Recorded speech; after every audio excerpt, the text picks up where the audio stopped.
ಹರೇ ರಾಮ.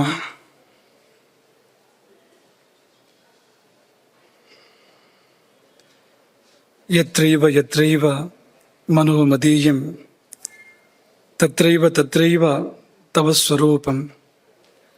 ಯತ್ರೈವ ಯತ್ರೈವ ಶಿರೋ ಮದೀಯಂ ತತ್ರೈವ ತತ್ರೈವ ಪದದ್ವಯಂ ತೇ.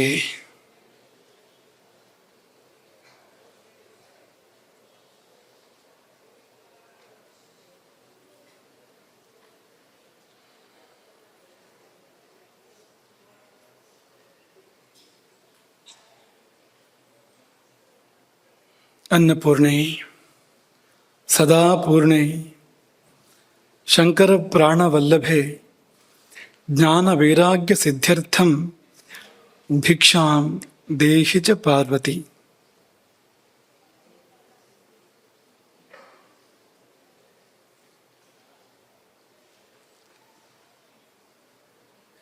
ಶರೀರವೆಂಬ ಭವನವನ್ನು 4 ಸ್ತಂಭಗಳು ಆಧರಿಸಿವೆ. ಒಂದು ಪ್ರಧಾನವಾದ ಸ್ತಂಭ, ಮತ್ತೆ 3 ಉಪಸ್ತಂಭಗಳು. ಒಂದು ಪ್ರಧಾನವಾದ ಸ್ತಂಭ, ಮತ್ತೆ 3 ಉಪಸ್ತಂಭಗಳು. ಪ್ರಧಾನವಾದ ಸ್ತಂಭ ಯಾವುದು? ಕರ್ಮವೇ ಶರೀರವನ್ನು ಆಧರಿಸಿದೆ. ಎಲ್ಲಿವರೆಗೆ ಕರ್ಮವೋ ಅಲ್ಲಿವರೆಗೆ ಜೀವನ. ಕರ್ಮ ಮುಗಿದ ಕ್ಷಣ ಮರಣ, ಶರೀರ ಬಿದ್ದು ಹೋಗುವಂಥದ್ದು. ಅಲ್ಲಿವರೆಗೆ ಬೀಳದಂತ ಕಾಪಿಡುತ್ತದೆ ನಮ್ಮ ಕರ್ಮ. ಅದಕ್ಕೆ ಪೂರಕವಾಗಿ ಈ ಶರೀರ ಭವನವನ್ನು ಹೊತ್ತು ನಿಂತಿರತಕ್ಕಂಥ ಮತ್ತೆ 3 ಸ್ತಂಭಗಳು, 1 2 3 ಆಹಾರ, ನಿದ್ರೆ ಮತ್ತು ಬ್ರಹ್ಮಚರ್ಯ. ಈ 3 ಉಪಸ್ತಂಭಗಳು ಕರ್ಮಕ್ಕೆ ಬೆಂಬಲವಾಗಿ ನಿಂತಿವೆ, ಶರೀರ ಬಿದ್ದು ಹೋಗದಂತೆ ಕಾದಿವೆ. ಅವುಗಳ ಮಧ್ಯೆ ಆಹಾರದ ಬಗ್ಗೆ ಕೆಲವು ಮಾತುಗಳನ್ನು ನಿನ್ನೆ ಹೇಳಿದ್ವು, ಹಲವು ಮಾತುಗಳನ್ನು ಮುಂದೆ ಹೇಳಲಿಕ್ಕಿದೆ. ನಿದ್ರೆಯ ಬಗ್ಗೆ ಕೂಡ ನಿನ್ನೆ ಕೆಲವು ಮಾತುಗಳನ್ನು ಹೇಳಿದ್ದೇವೆ, ಅದರ ಮುಂದುವರಿಕೆ ಇವತ್ತಿದೆ. ಇದೆರಡು ತುಂಬ ಒಂದಕ್ಕೊಂದು ಸಂಬಂಧಪಟ್ಟಿರ್ತಕ್ಕಂಥ ಸಂಗತಿಗಳು. ಯಾಕೆಂದರೆ ಆಹಾರದ ಸಮಯದಲ್ಲಿ ನಿದ್ದೆ ಮಾತು ಯಾಕೆಂದರೆ ಅದಿಲ್ಲದೆ ಇದಿಲ್ಲ, ಇದಿಲ್ಲದೆ ಅದಿಲ್ಲ, ಇದು ಹಾಳಾದರೆ ಅದು ಹಾಳು, ಅದು ಹಾಳಾದರೆ ಇದು ಹಾಳು ಎನ್ನುವ ಕಾರಣಕ್ಕೆ ಆಹಾರದ ಪ್ರವಚನ ಸರಣಿಯ ಅಂಗವಾಗಿ ನಿದ್ರೆ ಆಗಲ್ಲ. ಆಹಾರದ ಪ್ರವಚನದ ಸರಣಿಯ ಅಂಗವಾಗಿ ನಿದ್ರೆ ಅಂದರೆ ಇನ್ನು ಕೂತು ನೀವು ಮಾಡಬೇಕಾಗಿರೋಂಥದ್ದಲ್ಲ. ಅದು ಈ ಪ್ರವಚನ ಸರಣಿಯ ಅಂಗವಾಗಿ ನಿದ್ದೆ ವಿಷಯವನ್ನು ಕೂಡ ಪ್ರಸ್ತಾಪ ಮಾಡಬೇಕಾಗ್ತದೆ. ಯಾಕೆಂದರೆ ಆಚಾರ್ಯರು ನಿರೂಪಣೆ ಮಾಡಿದ ಕ್ರಮವೇ ಆಗಿದೆ. ಉಪಸ್ತಂಭಗಳು ಎಂಬುದಾಗಿ 3 ಒಟ್ಟಿಗೆ ಹೇಳಿದ್ದಾರೆ. ಯಾವುದನ್ನ? ಆಹಾರ, ನಿದ್ರೆ, ಬ್ರಹ್ಮಚರ್ಯ 3 ಕೂಡ ಒಟ್ಟಿಗೆ ಹೇಳಿದ್ದಾರೆ. 3 ಬೇಕು, 1ರಿಂದ ಆಗೋದಿಲ್ಲ, 3 ಕೂಡ ಬೇಕು ಅಂತ. ಹಾಗಾಗಿ ಜೊತೆಗಿರುವ 2 ಸಂಗತಿಗಳನ್ನು ಸಂಕ್ಷಿಪ್ತ ಪರಿಚಯ ಮಾಡಿಕೊಂಡು ಒಂದರ ಬಗ್ಗೆ ನಾವು ವಿಸ್ತಾರವಾಗಿ ಹೋಗಬೇಕಾಗಿದೆ. ನಿನ್ನೆ ಹೇಳಿದ್ದು ನಾವು ನಿದ್ರೆ ಎನ್ನುವುದು ಒಂದು ಅವಸ್ಥೆಯಲ್ಲ. ಅವಸ್ಥೆ ಹೌದು, ಆದರೆ ಕೇವಲ ಒಂದು ಅವಸ್ಥೆಯಲ್ಲ. ಮತ್ತೇನು? ಅದೊಂದು ದೇವತೆ. ನಿದ್ರೆ ಎಂಬುದು ಒಂದು ಮಹಾದೇವತೆ, ಮಾತೃಸ್ವರೂಪಿಣಿ, ಧಾತ್ರಿ, ಭೂತಧಾತ್ರಿ. ಭೂತಧಾತ್ರಿ ಅಂತ ಆಚಾರ್ಯ ಚರಕರು ಅದನ್ನು ನಿರೂಪಣೆ ಮಾಡಿದ್ದು. ಧಾತ್ರಿ ಅಂದರೆ ಮತ್ತೊಂದು ತಾಯಿ ಅಂತ, ಆ ಶಬ್ದಕ್ಕರ್ಥ ಹಾಗೆ ಅಂತ. ಇನ್ನೊಂದು ತಾಯಿ ಅಂತ. ದುಧಾಯ್ ಧಾರಣ ಪೋಷಣಯೋಹೋ ಅಂತ ಧಾತು ಅದು. ಆ ಧಾತುವಿಗೆ ಧಾರಣೆ ಮತ್ತು ಪೋಷಣೆ ಅಂತ ಅರ್ಥ. ಧಾತ್ರಿ ಅಂದರೆ ಯಾರು ನಮ್ಮನ್ನು ಧರಿಸಿದಾಳೋ ಮತ್ತು ಪೋಷಣೆ ಮಾಡ್ತಾಳೋ ಅವಳು ಅಂತ. ಈಗ ಧಾತ್ರಿ ಅಥವಾ ದಾದಿ ಅಂತಂದ್ರೆ ಸಾಕು ತಾಯಿ, ಮತ್ತೊಂದು ತಾಯಿ ಎತ್ಕೊಂಡು ಓಡಾಡ್ತಾರಲ್ವ, ಅವರು ಧರಿಸುವುದು. ಹಾಗೆ ಪೋಷಣೆ ಮಾಡುವಂಥದ್ದು, ಕಾಲ ಕಾಲಕ್ಕೆ ಬೇಕಾದ್ದನ್ನು ಕೊಟ್ಟು ಸಲಹಿ ಬೆಳೆಸುವಂಥದ್ದು. ಹೀಗಾಗಿ ಧಾತ್ರಿ, ಭೂತಧಾತ್ರಿ, ತಾಯಿ ಎನ್ನುವ ಅರ್ಥದಲ್ಲಿ ಚರಕರು ಹೇಳ್ತಾರೆ. ತಾಯಿ ಅಂದರೆ ಕೇವಲ ತಾಯಿ ಅಂತ ಅವ್ರು ಹೇಳಲಿಲ್ಲ, ಭೂತಧಾತ್ರಿ ಅಂತ ಅನ್ನುವಾಗ ಸಮಸ್ತ ಭೂತ ಕೋಟಿಗಳ ಜನನಿ ಅಂದರೆ ಅಲ್ಲಿಗೆ ಬಂತದ್ದು. ಎಲ್ಲಿಗೆ ಬಂತು? ಆಕೆ ಒಂದು ದೇವಿ. ಪ್ರತಿನಿತ್ಯ ಬರ್ತಾಳೆ ಆಕೆ ಎಲ್ಲ ಭೂತಕೋಟಿಗಳ ಬಳಿಗೆ, ಪ್ರತಿಯೊಂದು ಜೀವಿಯ ಬಳಿಗೆ ಪ್ರತಿನಿತ್ಯ ನಿರ್ದಿಷ್ಟವಾದ ಸಮಯದಲ್ಲಿ ಆಕೆ ಬರ್ತಾಳೆ. ಯಾಕೆ ಬರ್ತಾಳೆ ಅಂದ್ರೆ ಶ್ರಮವ ಕಳೆಯಲು. ದಿನದ ಶ್ರಮ ಏನಿದೆ ಆ ಶ್ರಮವನ್ನು ಕಳೆಯುವ ಸಲುವಾಗಿ ಬರ್ತಾಳೆ. ದಿನದ ಹಾನಿಗೆಲ್ಲವನ್ನೂ ಸರಿಪಡಿಸ, ಏನೇನು ಹಾನಿ ಆಯಿತೋ ಒಂದು ದಿವಸ ನಾವು ಎಚ್ಚರವಾಗಿದ್ದಾಗ, ಅನ್ಯಾನ್ಯ ಕಾರ್ಯಗಳಲ್ಲಿ ನಾವು ಪ್ರಸಕ್ತರಾಗಿದ್ದಾಗ ಏನೇನು ಹಾನಿ ಬಂತೋ ಈ ಶರೀರ ಮನಸ್ಸುಗಳಿಗೆ, ಅದನ್ನೆಲ್ಲ ಸರಿಪಡಿಸುವ ಸಲುವಾಗಿ ಆಕೆ ಬರುವಂಥದ್ದು. ದಿನದ ಹಾನಿ ಮಾತ್ರ ಅಲ್ಲ, ದಿನದ ಹಾನಿಗಳನ್ನು ಕೂಡ, ಹಳೆ ಹಾನಿಗಳನ್ನು ಕೂಡ ಆಕೆ ಸರಿಪಡಿಸ್ತಾ ಇರ್ತಾಳೆ ಪ್ರತಿನಿತ್ಯವೂ ಕೂಡ. ಶಕ್ತಿ ತುಂಬಲು ಸೋರೆ ಹೋಗಿರ್ತದೆ ಶಕ್ತಿ. ಬೆಳಗಿನಿಂದ ರಾತ್ರಿಯವರೆಗೆ ನಾವು ಎಚ್ಚರವಾಗಿದ್ದು ಬೇರೆ ಬೇರೆ ಕಾರ್ಯಗಳನ್ನು ಮಾಡುವಾಗ ಶಕ್ತಿ ಎಲ್ಲ ಸೋರಿ ಹೋಗಿರುತ್ತದೆ. ಮತ್ತೊಮ್ಮೆ ಶಕ್ತಿಯನ್ನು ಆಕೆ ತುಂಬುತ್ತಾಳೆ. ಮತ್ತೆ ಹೊಸಬನ ಮಾಡಲು, ಹೊಸತನ ತುಂಬುವ ಸಲುವಾಗಿ ಪ್ರತಿ ಒಂದು ಜೀವಿಯ ಬಳಿಗೆ ಆಕೆ ಪ್ರತಿನಿತ್ಯ ಬರ್ತಾಳೆ. ನಿನ್ನೆ ಹೇಳಿದ್ದು ದೇವಿ ಹೌದು ಅನ್ನೋದಕ್ಕೆ ನಿಮಗೆ ಸಪ್ತಶತಿಯ ಉಲ್ಲೇಖವನ್ನು ಕೊಟ್ಟಿದ್ವು. ಯಾ ದೇವಿ ಸರ್ವಭೂತೇಷು ನಿದ್ರಾರೂಪೇಣ ಸಂಸ್ಥಿತ ನಮಸ್ತಸ್ಯೈ ನಮಸ್ತಸ್ಯೈ ನಮಸ್ತಸ್ಯೈ ನಮೋ ನಮಃ. ಇದೊಂದು ಸುಮ್ಮನೆ ಒಂದು ಕವಿ ಭಾಷೆ ಅಲ್ಲ. ನಿದ್ರಾರೂಪದಲ್ಲಿದ್ದಾಳೆ ನಮ್ಮೊಳಗೆ ಅಂತ ಒಂದು ಕವಿ ಭಾಷೆ ಅಂತ ಅನ್ಕೊಳ್ಬೇಡಿ. ಕವಿ ಭಾಷೆ ಅಲ್ಲ ಅದು. ಸಪ್ತಶತಿ ಅನ್ನುವಂಥದ್ದು ಅದು ಒಂದು ದೈವಿಕವಾದ ಗ್ರಂಥ, ಅದು ಕಾವ್ಯ ಅಲ್ಲ, ಅದು ಪುರಾಣ. ಅದು ಮಾತ್ರವಲ್ಲ, ನಮಸ್ತಸ್ಸಿ ನಮಸ್ತಸ್ಸಿ ನಮಸ್ತಸ್ಸಿ ನಮೋ ನಮಃ ಬರ್ಲಿಕ್ಕೆ ಸಾಧ್ಯ ಇಲ್ಲ. ನಿಜವಾಗಿಯೂ ದೇವತೆ ಅಲ್ಲದೆ ಇದ್ರೆ ಈ 3 ಪ್ರಣಾಮಗಳನ್ನು ಅವರು ಸಲ್ಲಿಸಲಿಕ್ಕೆ ಸಾಧ್ಯ ಇಲ್ಲ. ಮಾರ್ಕಂಡೇಯ ಮುನಿಗಳು ಸಲ್ಲಿಸಲಿಕ್ಕೆ ಸಾಧ್ಯ ಇಲ್ಲ. ಅಲ್ಲಿಯೇ ಯಾದೇವಿಯ ಸರ್ವಭೂತೇಷು ವಿಷ್ಣು ಮಾಯೇತು ಶಬ್ದಿತ. ವಿಷ್ಣು ಮಾಯ ಅಂತ ಆಕೆಯನ್ನೇ, ಯಾವಳು ನಿದ್ರೆಯೋ, ಯಾವಳು ದುರ್ಗೆಯೋ ಅವಳೇ ಸುಶ್ರುತರು ಹೇಳಿದ ವಿಷ್ಣು ಮಾಯೆ. ಸುಶ್ರುತರು ನಿದ್ದೆಯನ್ನು ವಿಷ್ಣು ಮಾಯ ಅಂತ ಉಲ್ಲೇಖ ಮಾಡ್ತಾರೆ. ಆ ವಿಷ್ಣು ಮಾಯ ಯಾರು ಅಂದ್ರೆ ದುರ್ಗಾ ಸಪ್ತಶತಿಯಲ್ಲಿ ಅವಳೇ ದುರ್ಗೆ ಎಂಬುದಾಗಿ ನಿರೂಪಣೆ ಮಾಡಲಾಗಿದೆ. ಅವಳು ನಾರಾಯಣ ಸಹೋದರಿ ಅಲ್ವಾ, ಕೃಷ್ಣನ ತಂಗಿ. ನಮ್ಗೆ ಯಾಕೆ ಗೊತ್ತಾಗತ್ತೆ ಇವಳೇ ಅವಳು ಅಂತಂದ್ರೆ, ಅವಳು ಬಂದು ಮಾಡಿದ್ದೇನು, ಆ 7ನೇ ಗರ್ಭ ದುರ್ಗೆಯಾಗಿ ಪ್ರಕಟವಾಗುವ ಮುನ್ನ ಮಾಡಿದ್ದೇನು ಅಂದ್ರೆ, ಶ್ರೀಮದ್ ಭಾಗವತ ನಿರೂಪಣೆ ಮಾಡುವ ಪ್ರಕಾರ ನಿದ್ದೆ ಬರಿಸಿದಳು. ಅವಳೇ ಇವಳು. ನಿದ್ದೆ ಯಾರಿಗೆ? ಅರಮನೆಯ ಕಾವಲುಗಾರರಿಗೆ. ಮತ್ಯಾರಿಗೆ? ಅರಮನೆಯಲ್ಲಿರುವ ಎಲ್ಲರಿಗೆ. ಮತ್ಯಾರಿಗೆ? ಇಡೀ ಊರಿಗೆ. ಮಥುರೆಯೇ ನಿದ್ರೆಗೆ ಶರಣಾಯಿತು. ಏನಪ್ಪ ಅದು, ಯಾರು ಒಬ್ಬರು ಎಚ್ಚರ ಇಲ್ವಾ ಅಂದ್ರೆ ಇವರು ಕೆಲಸ ಮಾಡ್ತಾ ಇದ್ದಾರೆ. ಯಾರು? ಭೂತಧಾತ್ರಿ ಬಂದು ಇಡೀ ಮಥುರೆಯನ್ನು ಮುಸುಕಿದಾಗ ಅಲ್ಲಿ ಯಾರೂ ಎಚ್ಚರವಾಗಿರ್ಲಿಕ್ಕೆ ಸಾಧ್ಯ ಇಲ್ಲ. ಅವಳ ಮುಂದೆ ಯಾರ ಆಟವೂ ಕೂಡ ನಡೆಯೋದಿಲ್ಲ. ಎಷ್ಟರ ಮಟ್ಟಿಗೆ ಆಕೆಯ ಪ್ರತಾಪ ಅಂದ್ರೆ, ಯಶೋದೆಗೆ ಹುಟ್ಟಿದ್ದು ಹೆಣ್ಣೋ ಗಂಡು ಅಂತಲೇ ಗೊತ್ತಾಗಲಿಲ್ಲ. ಯಾವ ತಾಯಿಗೂ ಹಾಗಾಗೋದಿಲ್ಲ, ಯಾವ ತಾಯಿಗೂ ಹಾಗಾಗೋದಿಲ್ಲ. ಹೆಣ್ಣೋ ಗಂಡು ಅಂತ ಗೊತ್ತಾಗ್ಬೇಕಲ್ವಾ. ಶ್ರಮದಿಂದಲೋ ಅಥವಾ ಇನ್ಯಾವ ಕಷ್ಟದಿಂದಲೋ ಮತ್ತೆ ನಿದ್ದೆ ಬರಬಹುದು, ಎಚ್ಚರ ಅಳಿಬಹುದು. ಆದರೆ ಹುಟ್ಟಿದ್ದು ಹೆಣ್ಣೋ ಗಂಡು ಅಂತ ನೋಡದೇ ಇರ್ಲಿಕ್ಕೆ ಸಾಧ್ಯವಾ ಅಂದ್ರೆ ಇಲ್ಲ. ಅಲ್ಲಿ ವಿಷ್ಣು ಮಾಯೆ ಕೆಲಸ ಮಾಡ್ತಾ ಇದ್ದಾಳೆ. ಮುಸುಕಿ ನಿಂಗೆ ಏನೂ ಗೊತ್ತಾಗೋಗಿಲ್ಲ ಅಂತ. ಹಾಗಾಗಿ ಹುಟ್ಟಿದ್ದು ಹೆಣ್ಣು ಮಗು, ಕೃಷ್ಣ ನನ್ನ ಮಗ, ಕೃಷ್ಣ ನನ್ನ ಮಗ ಅಂತ ಆಕೆ ಓಡಾಡಿದ್ರು ಆಮೇಲೆ ಅಂತ ಸ್ಪಷ್ಟವಾಗಿ ಭಾಗವತ ಉಲ್ಲೇಖವನ್ನು ಮಾಡ್ತದೆ. ಆಕೆಗೆ ಗೊತ್ತೇ ಆಗಲಿಲ್ಲ ಹೆಣ್ಣೋ ಗಂಡು ಅಂತ. ನಾವು ನಂಬೋಕ್ಕೂ ಸಾಧ್ಯ ಇಲ್ಲ. ಹೇಗೆ ಗೊತ್ತಾಗೋದಿಲ್ಲ? ದೊಡ್ಡ ಪ್ರಶ್ನೆ ಬರ್ತದೆ. ಯಾಕೆ ಗೊತ್ತಾಗಿಲ್ಲ ಅಂದ್ರೆ, ನಿದ್ರಾದೇವಿಯೇ ಆ ರೂಪದಲ್ಲಿ ಬಂದಿದ್ರಿಂದ ಅವಳೇ ದುರ್ಗೆಯಾಗಿ ಪ್ರಕಟವಾಗ್ತಾಳೆ. ಕಂಸ ಆ ಶಿಶುವನ್ನು ಕೊಲ್ಲಲು ಮುಂದಾದಾಗ ಆತನ ಕೈ ತಪ್ಪಿಸಿ ಆಕಾಶಕ್ಕೆ ನೆಗೆದು ದುರ್ಗೆಯಾಗಿ, ದಶಭುಜ ದುರ್ಗೆಯಾಗಿ ಪ್ರಕಟವಾಗ್ತಾಳೆ. ವಿಂಧ್ಯವಾಸಿನಿ ದೇವಿಯಾಗಿ ಆಕೆ ಪ್ರತ್ಯಕ್ಷವಾಗ್ತಾಳೆ.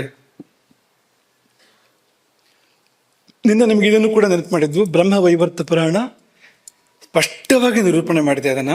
ಕಾಲಾಗ್ನಿ ರುದ್ರಪತ್ನೀಸ ಕಾಲಾಗ್ನಿ ರುದ್ರಪತ್ನಿ ಚ ನಿದ್ರಾಸ ಸಿದ್ಧ ಯೋಗಿನಿ. ಕಾಲಾಗ್ನಿ ರುದ್ರನ ಪತ್ನಿ ಆಕೆ. ನಿದ್ರೆ ಆಕೆ ಹೆಸರು ಮತ್ತು ಕಾರ್ಯ. ಸಿದ್ಧಯೋಗಿನಿ. ಇನ್ನೊಂದು ಹೆಸರು ಆಕೆ ಇದ್ದು ಸಿದ್ಧಯೋಗಿನಿ ಅಂತ. ಅಂಥ ಯೋಗಿ ಅವಳು. ಯಾಕೆಂದ್ರೆ ಯಯಾ ಯೋಗೇನ ರಾತ್ರಿಷು, ತನ್ನ ಯೋಗ ಬಲದಿಂದ ರಾತ್ರಿ ಕಾಲದಲ್ಲಿ ಇಡೀ ಲೋಕವನ್ನೇ ಮಸುಕುತ್ತಾಳೆ ಅವಳು, ಸಮಸ್ತ ಪ್ರಪಂಚವನ್ನೇ ಮಸುಕುತ್ತಾಳೆ. ಯಾರೊಬ್ರು ಕೂಡ ತಪ್ಪಿಸ್ಕೊಳ್ಳೋಕೆ ಸಾಧ್ಯ ಇಲ್ಲ ಅನ್ನೋ ಹಾಗೆ ಎಲ್ಲವನ್ನು ಒಟ್ಟಿಗೆ ಆವರಿಸುವಾಗ ಅವಳು ಸಿದ್ಧ ಯೋಗಿನಿ ಆಗಲೇಬೇಕು. ಒಬ್ಬರನ್ನ ಇಬ್ಬರನ್ನ ಅಲ್ವಲ್ಲ, ಒಂದು ದಿನ ಎರಡು ದಿನ ಅಲ್ವಲ್ಲ, ಇಷ್ಟೂ ಮಂದಿಯನ್ನ ಆಕೆ ಆವರಿಸುವಾಗ ಜ್ಞಾನಿಗಳಿಂದ ಅಜ್ಞಾನಿಗಳವರೆಗೆ, ದೊಡ್ಡವರಿಂದ ಸಣ್ಣವರವರೆಗೆ, ಪ್ರಾಣಿ ಪಕ್ಷಿ ಕ್ರಿಮಿ ಕೀಟಗಳವರೆಗೆ ಎಲ್ಲರನ್ನೂ ಆವರಿಸುವಾಗ ಆಕೆ ಸಿದ್ಧ ಯೋಗಿನಿ ಆಗಿರಲೇಬೇಕು. ಯಯ ಯೋಗೇನ ರಾತ್ರಿಷು ಎಂಬುದಾಗಿ ಹೇಳ್ತಾರೆ. ಇಲ್ಲೊಂದು ಸ್ವಾರಸ್ಯ ಇದೆ. ಈ ರುದ್ರ ಅಂದ್ರೆ ಯಾರು? ಕಾಲಾಗ್ನಿ ರುದ್ರನ ಪತ್ನಿ ಎನ್ನುವಾಗ ಯಾರು ರುದ್ರ ಅಂದ್ರೆ ನೀವು ಬೇರೆ ಏನೋ ಹೇಳ್ತೀರಿ. ಈಗ ಅವನು ಕೈಲಾಸದಲ್ಲಿ ವಾಸ ಮಾಡ್ತಾನೆ, ತ್ರಿಶೂಲ ಹಿಡ್ಕೊಂಡು ಓಡಾಡ್ತಾನೆ ಅಂತ ಹೇಳಕ್ ಶುರು ಮಾಡ್ತೀರಿ. ಅದಲ್ಲ, ಹತ್ತಿರದಲ್ಲಿ ಹೇಳಿ ನಿಮ್ಮೊಳಗೆ ಏನವನು ಅಂತ. ಅಂದ್ರೆ ಮಣಿಪೂರ ಚಕ್ರದ ಅಗ್ನಿ ಅವನು ಅಂತ ಅಲ್ವಾ? ಮೂಲಾಧಾರ ಚಕ್ರದಲ್ಲಿ ಭೂಮಿ ಇದೆ, ಸ್ವಾಧಿಷ್ಠಾನ ಚಕ್ರದಲ್ಲಿ ಜಲ ಇದೆ, ಮತ್ತು ಮೇಲಕ್ಕೆ ನಾಭಿಯ ಪರಿಸರದಲ್ಲಿ ಯಾವ ಚಕ್ರ ಇದೆ? ಮಣಿಪೂರ ಚಕ್ರ ಇದೆ. ಆ ಮಣಿಪೂರ ಚಕ್ರದಲ್ಲಿ ನೆಲೆಸಿರುವಂತಹ ಅಗ್ನಿ, ಆ ಚಕ್ರದಲ್ಲಿಯೂ ಪಂಚಭೂತಗಳಲ್ಲಿ ಒಂದಾಗಿರ್ತಕ್ಕಂಥ ಅಗ್ನಿ ಇದೆ. ಆ ಚಕ್ರದ ಸಮೀಪದಲ್ಲಿಯೇ ಜಠರಾಗ್ನಿ ಇದೆ, ಅನತಿ ದೂರದಲ್ಲಿ ಜಠರಾಗ್ನಿ ಇದೆ ಅಂತ. ಅದು ಯಾರಪ್ಪ ಅಂದ್ರೆ ಅದು ಈಶ್ವರನೇ ಹೌದು ಅಂತ ವೇದ ಹೇಳ್ತಲ್ವಾ? ರುದ್ರೋವ ಏಷಃ ಯದಗ್ನಿ. ಅಗ್ನಿ ಅಂದ್ರೆ ಯಾರು ಅಂದ್ರೆ ರುದ್ರೋವ ಏಷಃ, ರುದ್ರನೇ ಅಗ್ನಿ, ಅಗ್ನಿಯೇ ರುದ್ರ ಎನ್ನುವಾಗ ನಿಮಗೆ ಸ್ಪಷ್ಟ. ಹೀಗಾಗಿ ಏನು ಇದು ಅಂತಂದ್ರೆ ಹಸಿವುಂಟು ಮಾಡುವಂತಹ ಅಗ್ನಿ ಇದೆಯಲ್ಲ, ಅದೇ ರುದ್ರದೇವ ಅಂತ. ರುದ್ರದೇವನೇ ಅದು ಅಂತ. ಅವನ ಪತ್ನಿ ನಿದ್ರೆಯನ್ನುಂಟು ಮಾಡುವ ಸಿದ್ಧಯೋಗಿನಿ. ಹೀಗೆ ಸಂಬಂಧ ಅದು. ಹಸಿವುಂಟು ಮಾಡುವ ಅಗ್ನಿಯಾಗಿ ರುದ್ರದೇವ, ಅವನ ಪತ್ನಿ ಪಾರ್ವತಿ ಸಿದ್ಧಯೋಗಿನಿ. ಆಕೆ ನಿದ್ದೆಯನ್ನುಂಟು ಮಾಡ್ತಾಳೆ ಎಲ್ಲ ಜೀವಗಳಿಗೂ. ಹೀಗೆ ಗಂಡ ಹೆಂಡತಿ ಸೇರಿ ನಮ್ಮ ಬದುಕಿನ ಎರಡು ಸ್ತಂಭಗಳು, ಉಪಸ್ತಂಭಗಳು ಅಂತ. ಆಹಾರ ಮತ್ತು ನಿದ್ದೆ ಎರಡು ಕೂಡ ನಡೆಯುವಂಥದ್ದು, ತುಂಬ ಒಂದಕ್ಕೊಂದು ಸಂಬದ್ಧ. ಮುಂದಕ್ಕೆ ಅದನ್ನು ಸಾಧ್ಯ ಆದರೆ ಸ್ವಲ್ಪ ನೋಡೋಣ ಹೇಗೆ ಪರಸ್ಪರ ಸಂಬಂಧ ಆಹಾರ ಮತ್ತು ನಿದ್ದೆ ಅಂತ. ಇಷ್ಟು ತಿಳ್ಕೊಡಿ, ಗಂಡ ಇಲ್ಲದೆ ಹೆಂಡತಿ ಇಲ್ಲ, ಹೆಂಡತಿ ಇಲ್ಲದೆ ಗಂಡ ಇಲ್ಲ. ಇದು ಭೂಲೋಕ ಅಲ್ಲ, ಕೈಲಾಸ ಲೋಕ. ಯಾಕಂದ್ರೆ ಕೈಲಾಸದಲ್ಲಿ ಹಾಗೆ ಇರುವಂಥದ್ದು. ಭೂಲೋಕದಲ್ಲಿ ಎಲ್ಲವೂ ಆಗ್ತದೆ. ಗಂಡ ಇಲ್ಲದೆ ಹೆಂಡತಿ, ಹೆಂಡತಿ ಇಲ್ಲದೆ ಗಂಡ ಅಂತ ದಿನ ಬೆಳಗಾದ್ರೆ ನಾವು ಅದನ್ನು ನೋಡ್ತಾ ಇರ್ತೇವೆ. ಇಲ್ಲಿ ಅದು ಏನು ಹಾಗೆ ಅಂದ್ರೆ, ನಿಜವಾಗಿ ಗಂಡ ಆದ್ರೆ ಅವನು ಬೇರೆ ಆಗೋದೇ ಇಲ್ಲ. ನಿಜವಾದ ಹೆಂಡತಿ ಆದ ಆಕೆ ಕೂಡ ಬೇರೆ ಆಗೋಕೆ ಸಾಧ್ಯ ಇಲ್ಲ. ಒಂದ್ಸತಿ ಆಯ್ತು ಅಂದ್ರೆ ಮುಗ್ದೋಯ್ತದು ಅಂತ. ಅದು ನಿಜ ಅಲ್ಲದೆ ಇದ್ದಾಗ ಹೀಗೆಲ್ಲ ಆಗುವಂಥದ್ದು, ಬೇರೆ ಆಗೋದು, ದೂರ ಆಗೋದು. ದೂರ ಆಗೋದು ಅಂದ್ರೆ ಭೌತಿಕವಾಗಿ ದೂರ ಆಗುವಂಥ ವಿಷಯ ಬೇರೆ. ಸೀತೆಗೂ ರಾಮನಿಗೂ ಮಧ್ಯೆ ಮಹಾಸಮುದ್ರವೇ ಇತ್ತು, ಆದರೆ ಆಂತರಂಗಿಕವಾಗಿ ಅವರು ಎಂದೂ ದೂರವಾಗಲೇ ಇಲ್ಲ ಅಂತ. ಅದು ನಿಜವಾದ ದಾಂಪತ್ಯ ಏರ್ಪಟ್ಟಾಗ ಆಗುವಂಥದ್ದು. ಇದು ನಿಜವಾದ ದಾಂಪತ್ಯ. ಹಾಗಾಗಿ ನಿದ್ದೆ ಚೆನ್ನಾಗಿದ್ದರೆ ಹಸಿವು, ಹಸಿವು ಸರಿಯಾಗಿದ್ದು ಆಹಾರದ ವ್ಯವಸ್ಥೆ ಸರಿಯಾಗಿ ನಡೆಯದೆ ಹೋದಾದ್ರೆ ನಿದ್ದೆ ಅಂತ. ಎರಡೂ ಕೂಡ ಪರಸ್ಪರ ತುಂಬ ಸಂಬದ್ಧ ಅಂತ. ನಿನ್ನೆ ಹೇಳಿದ್ದನ್ನು ನೆನಪು ಮಾಡುವಂಥದ್ದು, ರಾತ್ರಿ ಆ ಸಮಯದಲ್ಲಿ ಬಂದರೆ, ಯಾವ ಸಮಯ ಅಂತ ಬಂದು ನಿರೂಪಣೆ ಮಾಡ್ತೇವೆ, ಹೇಳಿದ ಸಮಯ ಇದೆ ರಾತ್ರಿ, ಆ ಸಮಯದಲ್ಲಿ ಬಂದರೆ ಅದು ಭೂತಧಾತ್ರಿ, ಸಿದ್ಧಯೋಗಿನಿ, ಪಾರ್ವತಿ, ವಿಷ್ಣು ಮಾಯ. ಅದನ್ನು ಬಿಟ್ಟು ಬೇರೆ ಸಮಯದಲ್ಲಿ ಬಂದರೆ ಅದು ಅದಲ್ಲ. ಮತ್ತೇನು? ಕಾಲರಾತ್ರಿ. ಯಾಕೆಂದ್ರೆ ಈ ಸಿದ್ಧಯೋಗಿನಿಯನ್ನು ವರ್ಣನೆ ಮಾಡುವಾಗ ಸ್ಪಷ್ಟವಾಗಿ ಹೇಳಿದ್ದೇನು? ಸರ್ವಲೋಕಾಹ ಸಮಾಚ್ಛನ್ನಾಹ ಯಯಾ ಯೋಗೇನ ರಾತ್ರಿಷು. ಹಗಲು ಬಂದರೆ ಅದಲ್ಲ, ಸಂಧ್ಯಾಕಾಲದಲ್ಲಿ ಬಂದರೂ ಕೂಡ ಅದಲ್ಲ. ಬಂದಿದ್ದು ಭೂತಧಾತ್ರಿ ಅಲ್ಲ, ಸಂಶಯ ಬೇಡ ಅಂತ. ಅದಲ್ಲ ಅಂತಾದ್ರೆ ಅದು ನಮ್ಮ ಒಳ್ಳೇದಕ್ಕೆ ಬಂದಿದ್ದಲ್ಲ ಅಂತ, ಅದರಿಂದ ನಮ್ಗೆ ಒಳ್ಳೇದಾಗೋದಿಲ್ಲ ಅಂತ. ನಿಜವಾದ ನಿದ್ದೆಯಲ್ಲಿ ಯಾವ್ಯಾವ ಲಾಭಗಳಾಗಬೇಕೋ ಆ ಲಾಭಗಳಾಗೋದಿಲ್ಲ.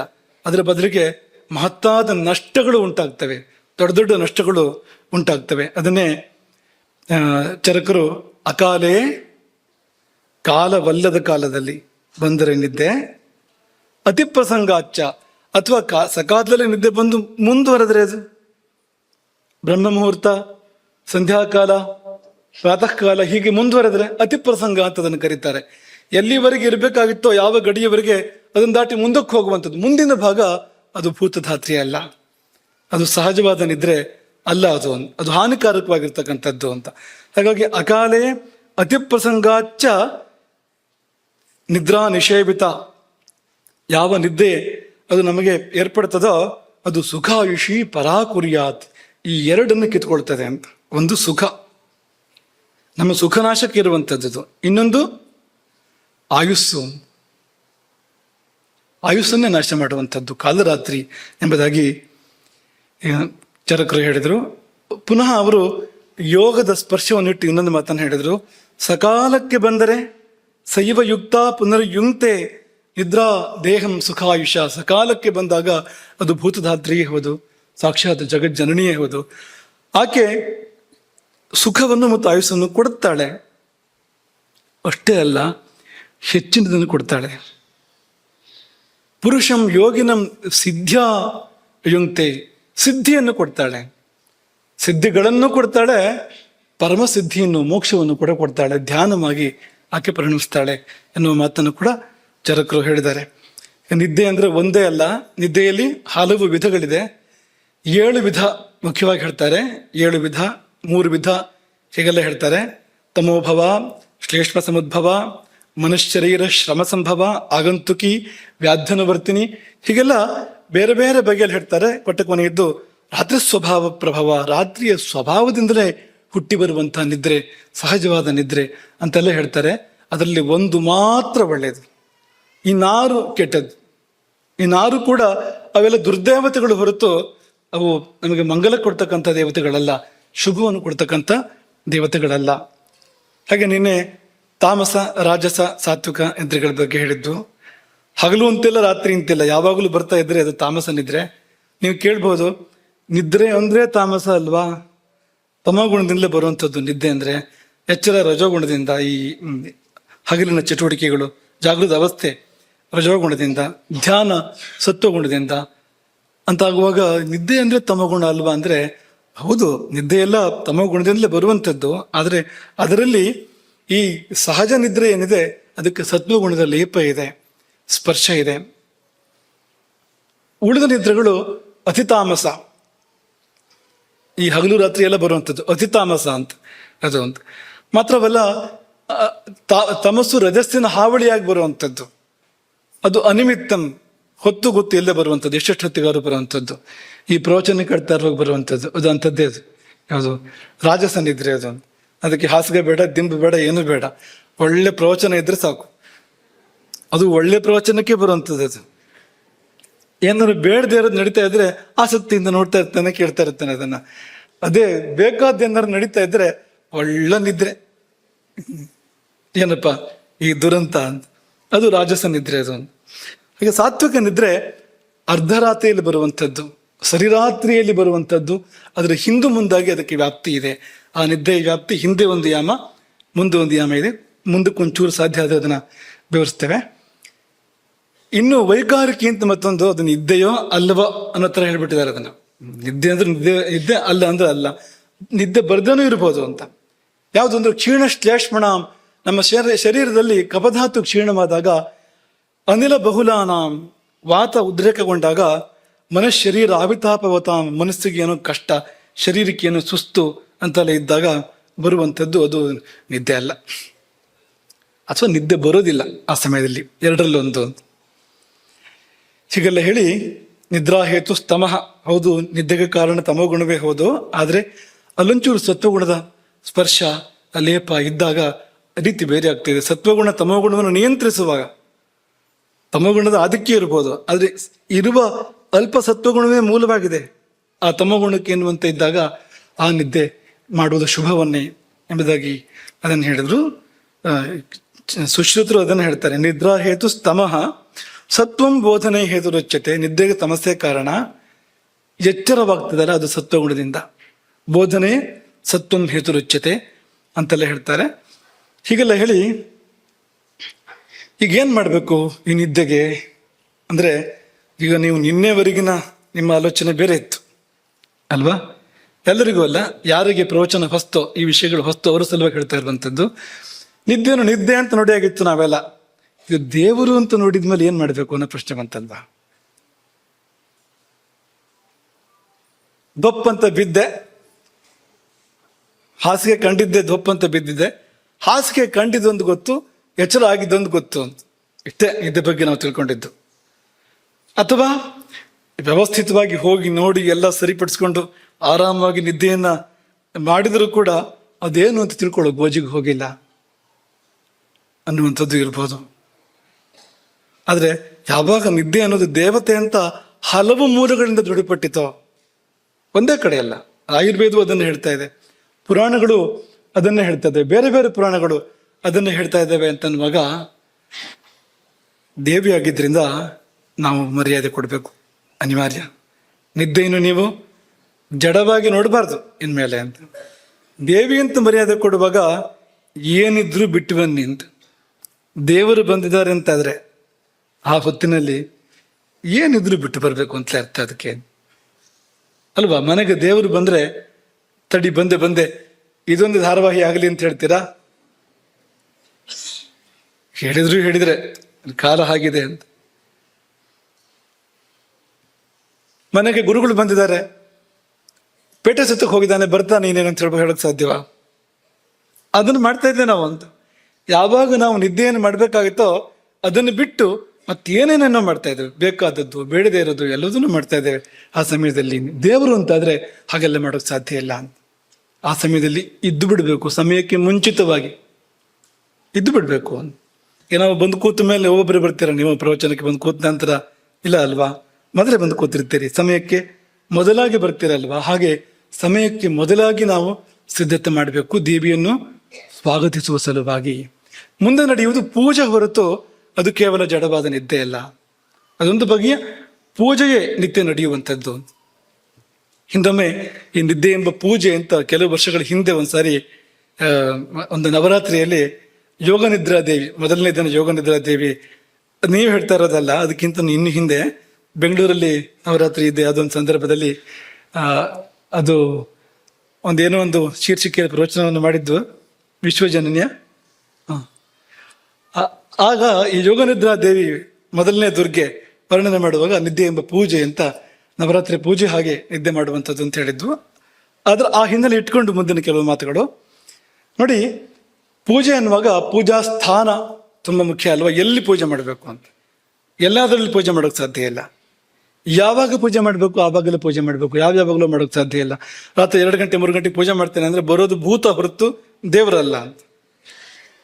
ದೇವರು ಬರಬೇಕು ಅಂದ್ರೆ ನೀವು ಪ್ರಾತಃ ಕಾಲ ಸಂಗಮ ಕಾಲದಲ್ಲಿ ಪೂಜೆ ಮಾಡಬೇಕು, ಅವಾಗ ದೇವರು ಬರ್ತಾರೆ ಅಂತ ಪೂಜೆಗೆ ಹೇಳಿರ್ತಕ್ಕಂಥ ಕಾಲ ಅದು ಅಂತ.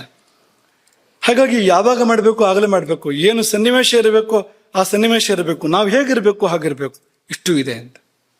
ಸ್ವಲ್ಪ ಧರ್ಮಶಾಸ್ತ್ರವನ್ನ ಅವಲೋಕನ ಮಾಡೋಣ. ಧರ್ಮಶಾಸ್ತ್ರ ಏನು ಹೇಳ್ತದೆ, ಆಯುರ್ವೇದವನ್ನ ನೋಡಿದ್ದಾಯ್ತು, ನೋಡ್ಲಿಕ್ಕಿದೆ ಮುಂದಕ್ಕೆ. ಧರ್ಮಶಾಸ್ತ್ರವನ್ನು ಅವಲೋಕನ ಮಾಡಿದ್ರೆ ಇದೆಲ್ಲವನ್ನೂ ಧರ್ಮಶಾಸ್ತ್ರ ಹೇಳುತ್ತೆ. ಮೊಟ್ಟ ಮೊದಲನೇದಾಗಿ ಧರ್ಮಶಾಸ್ತ್ರ ಏನು ಹೇಳುತ್ತೆ ಅಂದ್ರೆ ಶುಚಿರ್ಭೂತನಾಗಿ ನಿದ್ದೆ ಮಾಡು ಅಂತ ಹೇಳುತ್ತೆ. ಯಾಕೆ ಹೇಳಬೇಕು? ಅದು ಪೂಜೆ ಅಂತಲ್ದೇ ಇದ್ರೆ ಆ ಮಾತನ್ನು ಯಾಕೆ ಹೇಳಬೇಕು? ಕೈಕಾಲು ತೊಳ್ಕೊಂಡು ನಿದ್ದೆ ಮಾಡು ಅಂತ. ಅದನ್ನ ಹೇಗೆ ಹೇಳಿದೆ ಅಂದ್ರೆ ನಾರ್ದ್ರಪಾದ ಸುಪ್ಯಾತ್, ಅವಸರ ಮಾಡಬೇಡ, ಕೈಕಾಲು ತೊಳ್ಕೊಂಡ್ಮೇಲೆ ಕೈಕಾಲು ಒರೆಸ್ಕೊಂಡು ಆಮೇಲೆ ಮಲಗು, ಹೋಗಿ ನಿದ್ದೆ ಬಂತು ಅಂತ ಹಾಗೆ ಓಡೋಗಿ ಮಲಗಬೇಡ, ಒದ್ದೆ ಕಾಲಲ್ಲಿ ಮಲಗಬೇಡ ಅಂತ ಅನ್ನುವಾಗ ಧ್ವನಿ ಏನಿದೆ ಅಂದ್ರೆ ಕೈಕಾಲು ತೊಳಿಬೇಕು ಮೊದಲು ಅಂತ, ನಿದ್ದೆಗಿಂತ ಮುಂಚಿತವಾಗಿ ಅಂತ. ಮತ್ತೆ ಏನು, ಈಗ ವೇಗಗಳನ್ನ ಇಟ್ಕೋಬಾರ್ದು ಅಂತ, ಮಲಮೂತ್ರಗಳ ವೇಗಗಳನ್ನ ಇಟ್ಕೊಳ್ಬಾರ್ದು ನಿದ್ದೆಗೆ ಹೋಗುವಾಗ. ಅದೆಲ್ಲವನ್ನು ಕಳೆದು ಕೈಕಾಲು ತೊಳೆದು ಶುದ್ಧನಾಗಿ ಬಂದು ನಿದ್ದೆಯನ್ನು ಮಾಡಬೇಕು ಅನ್ನೋದಕ್ಕೋಸ್ಕರವಾಗಿ ವಿಷ್ಣು ಸ್ಮೃತಿ ತನ್ನ ಅದರ 70ನೇ ಅಧ್ಯಾಯದಲ್ಲಿ ಈ ಮಾತುಗಳನ್ನು ಹೇಳ್ತಾ ಇದೆ. ನಾರ್ದ್ರಪಾದ ಸುಪ್ಯಾತ್ ನೋತ್ತರಾಪರ ಶಿರಾಹ. ಹಾಗಂದ್ರೆ ಏನು? ಉತ್ತರಕ್ಕಾಗಲಿ ಪಶ್ಚಿಮಕ್ಕಾಗಲಿ ತಲೆ ಮಾಡಿ ಮಲಗಬಾರ್ದು. ಉತ್ತರಕ್ಕಾಗಲಿ ಪಶ್ಚಿಮಕ್ಕಾಗಲಿ ತಲೆ ಮಾಡಿ ಮಲಗಬಾರ್ದು. ನೋತ್ತರಾಪರ ಶಿರಾಹ. ಯಾವಾಗಲೂ ದಕ್ಷಿಣಕ್ಕೆ ತಲೆ ಮಾಡಿ ಮಲಗಬಾರ್ದು ಅಂತ ಹೇಳಿ, ದಕ್ಷಿಣಕ್ಕೆ ತಿರುಗಿ ಕೂತ್ಕೊಂಡು ಪೂಜೆ ಮಾಡಬೇಡ, ಇನ್ನೊಂದು ಮಾಡಬೇಡ ಅಂತ ಹೇಳೋರು. ಇಲ್ಲಿ ಯಾಕೆ ಉತ್ತರ ಅಂತ ಹೇಳ್ತೀರಿ ಅಂದ್ರೆ ಮುಖ ದಕ್ಷಿಣಕ್ಕಾಗತ್ತೆ. ಉತ್ತರಕ್ಕೆ ತಲೆ ಮಾಡಿ ಮಲಗಿದ್ರೆ ದೃಷ್ಟಿ ಮುಖ ದಕ್ಷಿಣಕ್ಕೆ ಹೋಗ್ತಾ ಇರುತ್ತೆ. ಆ ಕಾರಣಕ್ಕೋಸ್ಕರವಾಗಿ ಆ ಮಾತು ಅದು. ಹಾಗಾಗಿ ನೋತ್ತರಾಪರ ಶಿರಾಹ. ಇದನ್ನೇ ಆಚಾರ ಮಯೂಖ ಮಾರ್ಕಂಡೇಯ ಮಹರ್ಷಿ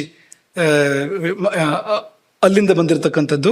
ಅವ್ರು ಹೇಳುವ ಮಾತು, ಮಾರ್ಕಂಡೇಯರ ಮಾತು, ಪ್ರಾಕ್ಷಿರಶೇನೆ ವಿದ್ಯಾ ಧನಂ.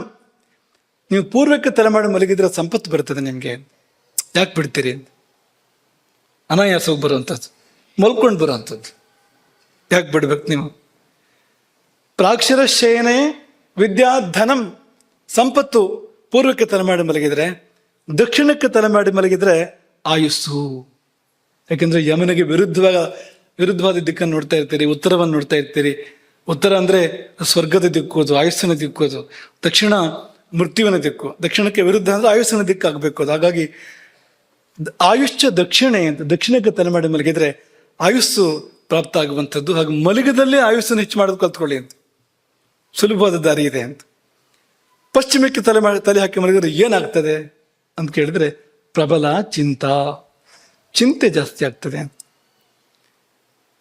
ಇಲ್ಲದಿದ್ರೆ ಚಿಂತೆ ಬರ್ತದೆ, ಚಿಂತೆ ಇಲ್ಲದೆ ಇದ್ರೆ ಚಿಂತೆ ಮಾಡಬೇಡಿ, ಚಿಂತೆ ಬರ್ತದೆ. ಚಿಂತೆ ಇದ್ದರೆ ಇದ್ದ ಚಿಂತೆ ಪ್ರಬಲ ಆಗ್ತದೆ ಅಂತ. ಪಶ್ಚಿಮೆ ಪ್ರಬಲ ಚಿಂತ, ಉತ್ತರಕ್ಕೆ ಹಾನಿ ಮತ್ತು ಮೃತ್ಯು. ಇದು ಉತ್ತರಕ್ಕೆ ತಲೆ ಮಾಡಿ ಮಲಗಿದಾಗ ಆಗುವಂಥದ್ದು. ಹಾಗಾಗಿ ದಿಕ್ಕಿನ ಬಗ್ಗೆ ಎಚ್ಚರವನ್ನು ವಹಿಸಬೇಕು. ಆಚಾರ ಸಾರದಲ್ಲಿ ಅಂತೂ ಎಲ್ಲಿವರೆಗೆ ಹೇಳಿದಾರೆ ಅಂದ್ರೆ, ಶುಚಿಂ ದೇಶಂ, ಶುದ್ಧವಾದ ಸ್ಥಳದಲ್ಲಿ ಮಲಗು, ಅಶುದ್ಧವಾದ ಸ್ಥಳದಲ್ಲಿ ಮಲಗಬೇಡ. ಯಾಕೆಂದ್ರೆ ಭೂತಧಾತ್ರಿ ಬರೋಕೆ ಆಗೋದಿಲ್ಲ ಅಲ್ಲಿಗೆ, ಅಶುದ್ಧ ಆಗಿದ್ರೆ ಅವಳು ಬರೋದೇ ಇಲ್ಲ ಅಂತ. ಅವಳು ಬರದೇ ಇದ್ರೆ ಇನ್ಯಾವುದು ದುರ್ದೇವತೆ ಬರಬೇಕಾಗ್ತದೆ ಆ ಸ್ಥಳಕ್ಕೆ ಅಂತ. ಅದು ಬಂದ್ರೆ ಹಾನಿಯನ್ನೇ ಮಾಡುವಂಥದ್ದು. ಹಾಗಾಗಿ ದೇವಿ ಬರ್ಲಿಕ್ಕೆ ಅನುಕೂಲವಾಗಿರುವಂಥ ಸ್ಥಳದಲ್ಲಿ ಮಲಗಬೇಕು ನಾವು ಅಂತ. ಹಾಗಾಗಿ ಶುಚಿಂ ದೇಶಂ, ವಿವಿಕ್ತಂತು, ಏಕಾಂತ ಇರಲಿ, ಗಲಾಟೆ ಇರಬಾರ್ದು, ಶಾಂತವಾದ ಸ್ಥಳದಲ್ಲಿ ಪೂಜೆ ಮಾಡಬೇಕು ಹೊರತು ಸಂತೆ ಮಧ್ಯದಲ್ಲಿ ಪೂಜೆ ಮಾಡೋಕೆ ಸಾಧ್ಯ ಇಲ್ಲ. ಹಾಗಾಗಿ ವಿವಿಕ್ತಂ, ಏಕಾಂತ. ಗೋಮಯೇನೋಪಲೇಪಯೇತ್. ಪೂಜೆ ಮಾಡುವಾಗ ಮೊಟ್ಟ ಮೊದಲ ಕಾರ್ಯ ಏನಂದ್ರೆ, ಭೂಮಿಗೆ ಗೋಮಯದಿಂದ ಲೇಪನ ಮಾಡಬೇಕು, ಸಾರಿಸ್ಬೇಕು, ಸಗಣಿ ಸಾರಿಸ್ಬೇಕು. ಸಾರಿಸದೆ ಪೂಜೆ ಮಾಡೋ ಹಾಗಿಲ್ಲ. ಯಾವುದೇ ಪೂಜೆ ಮಾಡುವಾಗ ಭೂಶುದ್ಧಿ ಮೊಟ್ಟ ಮೊದಲ ಕರ್ತವ್ಯ. ಭೂಮಿ ಶುದ್ಧವಾಗದಿದ್ರೆ ಮಾಡಿದ ಯಾವ ಕರ್ಮವೂ ಕೂಡ ಶುದ್ಧವಾಗೋದಿಲ್ಲ. ಹಾಗಾಗಿ ಮೊಟ್ಟ ಮೊದಲು ಭೂಶುದ್ಧಿಯನ್ನ ಮಾಡ್ಕೋಬೇಕು. ಹಾಗಾಗಿ ಗೋಮಯ ಲಿಪ್ತವಾದ ಅಂದ್ರೆ ಸಗಣಿ ಸಾರಿಸಿದ ಸ್ಥಳದಲ್ಲಿ ಮಲಗು. ಅಂದ್ರೆ ಇಂಥ ಜಾಗದಲ್ಲಿ ಏನಪ್ಪ ಮಾಡಬೇಕು? ನಾವು ನಮ್ಮ ಪೂರ್ವಜರು ಯಾಕೆ ಹಾಗೆ ಇಟ್ಕೊಂಡಿದ್ರು ತಮ್ಮ ಮನೆಗಳನ್ನ ಸಗಣಿ ಸಾರಿಸುವಂತ ಇಟ್ಕೊಂಡಿದ್ರು ಅಂತಂದ್ರೆ ಕಾರಣಗಳು ಇಂಥದ್ದು. ಒಳ್ಳೆ ಸ್ಥಳದಲ್ಲಿ ಮಲಗಬೇಕಲ್ವಾ? ಅದಕ್ಕೆ ಎಂಥ ಭವ್ಯ ಭವನಕ್ಕಿಂತಲೂ, ಇಂದ್ರಭವನ ಚಂದ್ರಭವನಕ್ಕಿಂತ ಶ್ರೇಷ್ಠವಾಗಿರುವಂಥದ್ದು ಸಗಣಿ ಸಾರಿಸಿರ್ತಕ್ಕಂಥ ಸ್ಥಳ ಅಂತ, ನಿದ್ರೆಗೆ ಅಂತ. ಯಾಕೆಂದ್ರೆ ಅದೊಂದು ಪೂಜೆ ಅಂತ. ಮುಂದುವರೆದು ಪ್ರಾಗುದಕ್ ಪ್ರವಣೆ ಅಂತ. ಸಾಧ್ಯವಾದ್ರೆ ನೀವು ಮಲಗುವ ಭೂಮಿ ಇದೆಯಲ್ಲ, ಅದು ಪೂರ್ವಕ್ಕೋ ಅಥವಾ ಉತ್ತರಕ್ಕೋ ತಗ್ಗಿರ್ಲಿ ಅಂತ, ಅಂಥ ಭೂಮಿಯಲ್ಲಿ ಮಲಗು ಅಂತ. ಪೂರ್ವ ತಗ್ಗು ಅಥವಾ ಉತ್ತರ ತಗ್ಗಿನ ಭೂಮಿ ಆದ್ರೆ ಒಳ್ಳೆಯದು. ನೀನು ತಲೆ ಹಾಕ್ಬೇಕಾದ್ರೂ ಕೂಡ ಹುಷಾರಿಯಾಗಿ ಪೂರ್ವಕ್ಕೆ ಮತ್ತು ದಕ್ಷಿಣಕ್ಕೆ ತಲೆ ಹಾಕಿ ಮಲಗಬೇಕು ಅನ್ನೋದನ್ನು ಹೇಳ್ತಾರೆ ಅವರು. ಪ್ರಾಕ್ಷಿರಾಸ್ತು ಸ್ವಪೇನ್ ನಿತ್ಯಂ ತಥಾವಿ ದಕ್ಷಿಣಾಶಿರಾಹ. ಅವ್ರು ಹೇಳಿದ್ದು ಪ್ರಾಕ್ಷಿರಾಸ್ತು ಸ್ವಪೇನ್ ನಿತ್ಯಂ, ನಿತ್ಯ ಪೂರ್ವಕ್ಕೆ ತಲೆ ಹಾಕಿ ಮಲಗು ಅಥವಾ ದಕ್ಷಿಣಕ್ಕೆ ತಲೆ ಹಾಕಿ ಮಲಗಿದ್ರು ಆಗ್ಬೋದು. ಉದಕ್ಷಿರ ನಸ್ವಪೇತ್ತು, ಉತ್ತರಕ್ಕೆ ತಲೆ ಹಾಕಿ ಮಲಗಲೇ ಬೇಡ. ಪ್ರತ್ಯಕ್ಷರ ತಥಾ ಪ್ರತ್ಯಕ್ಷರ ನಚ, ಪಶ್ಚಿಮಕ್ಕೆ ಕೂಡ ತಲೆ ಹಾಕಿ ಮಲಗಬೇಡ ಅಂತ. ಗರ್ಗರು ಒಂದು ಸ್ವಲ್ಪ ವಿಶೇಷ ಹೇಳಿದ್ದಾರೆ. ಅವ್ರೇನು ಹೇಳ್ತಾರೆ ಅಂದ್ರೆ, ನಿನ್ನ ಮನೆ ಆದ್ರೆ ಪೂರ್ವಕ್ಕೆ ತಲೆ ಹಾಕಿ ಮಲಗು, ಸ್ವಗೃಹೇ ಪ್ರಾಕ್ಷಿರಾಶ್ಚೇತೆ, ಸ್ವಂತ ಮನೆ ಆದ್ರೆ ಪೂರ್ವಕ್ಕೆ ತಲೆ ಹಾಕಿ ಮಲಗು. ಮಾವನ ಮನೆ ಆದ್ರೆ ದಕ್ಷಿಣಕ್ಕೆ ತಲೆ ಹಾಕಿ ಮಲಗು. ಶ್ವಶುರೇ ದಕ್ಷಿಣಾದಿಶಃ, ಪ್ರತ್ಯಕ್ಷರ ಪ್ರವಾಸೇತು, ತಿರುಗಾಟದಲ್ಲಿ ಪಶ್ಚಿಮ ಆದರೂ ಆಗ್ಬೋದು ಅಂತ ಗರ್ಗರ್ ಹೇಳ್ತಾರೆ. ಆದರೆ ನ ಕದಾಚಿದ ಉದಕ್ಷಿರ, ಯಾವುದೇ ಸಂದರ್ಭದಲ್ಲಿ ಉತ್ತರಕ್ಕೆ ತಲೆ ಹಾಕಿ ಮಲಗಬಾರದು. ಈಶ್ವರ ಬಂದು ತಲೆ ತಗೊಂಡು ಹೋಗ್ತಾನೆ ಕತ್ತರಿಸಿ, ಉತ್ತರಕ್ಕೆ ತಲೆ ಹಾಕಿ ಮಲಗಿದ್ರೆ. ನಮ್ಮ ಚಿಕ್ಕ ವಯಸ್ಸಲ್ಲಿ ಹಿರಿಯರು ನಮ್ಗೆ ಇದನ್ನ ಹೇಳ್ತಾ ಇದ್ರು, ಉತ್ತರಕ್ಕೆ ತಲೆ ಹಾಕಿ ಮಲಗಬೇಡ ಅಂತ. ಯಾಕೆ ಅಂತ ಕೇಳಿದ್ರೆ, ಈಶ್ವರ ಬಂದು ಕತ್ತರಿಸಿ ತಗೊಂಡು ಹೋಗ್ತಾನೆ ಅದನ್ನ ತಲೆಯನ್ನ.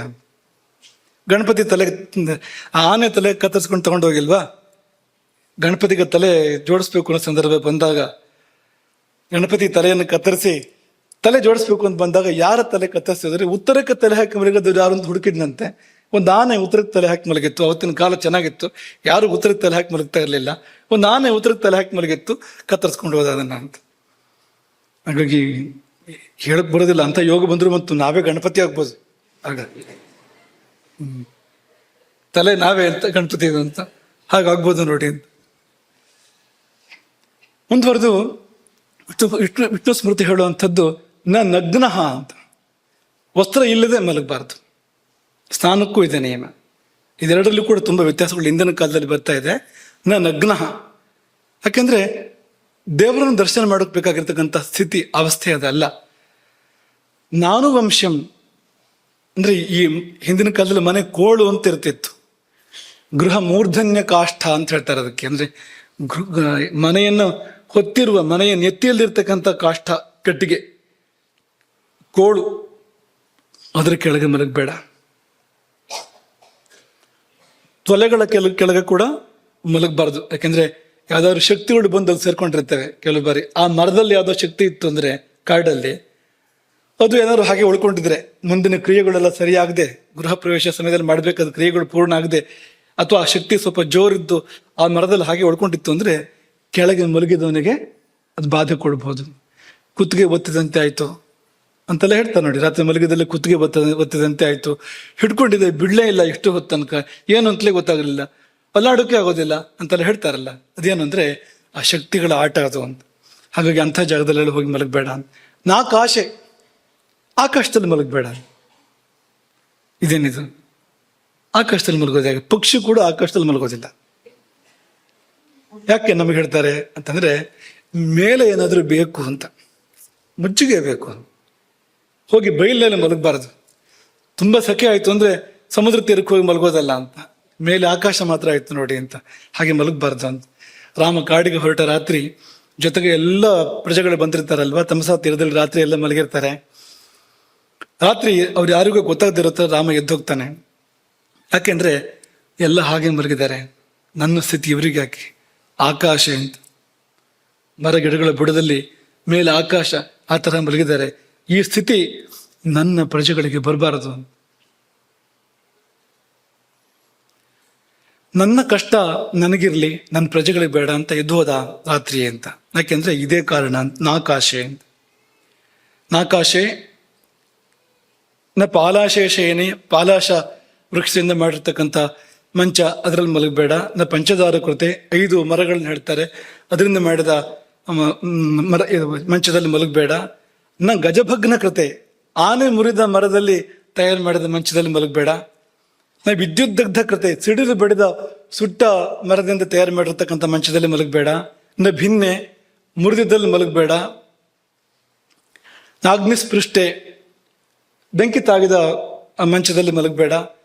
ಘಟಸಿಕ್ತ ದ್ರುಮಜೈ ಅಂದ್ರೆ ಈ ನೀರು ಹಾಕಿ ಬೆಳೆಸಿದ ಮರದಿಂದ ತಯಾರು ಮಾಡಿದ ಮಂಚ, ಯಾರೋ ನೀರು ಹಾಕಿ ಬೆಳೆಸಿದ್ದು ಪ್ರೀತಿಯಿಂದ, ಅದನ್ನು ಕುಡಿದು ತಂದಿದ್ರೆ ಆ ಮಂಚದಲ್ಲಿ ಮಲಗಬೇಡ.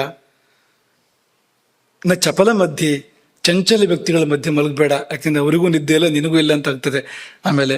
ಹಾಗಾಗಿ ಕಪಿಗಳಂತೆ ಇರುವಂತ ಚಂಚಲರು, ಅಂಥವ್ರ ಮಧ್ಯದಲ್ಲಿ ಮಲಗಬೇಡ ಅಂತ ಪ್ರತ್ಯೇಕ ಹೇಳಬೇಕಾಗಿಲ್ಲ.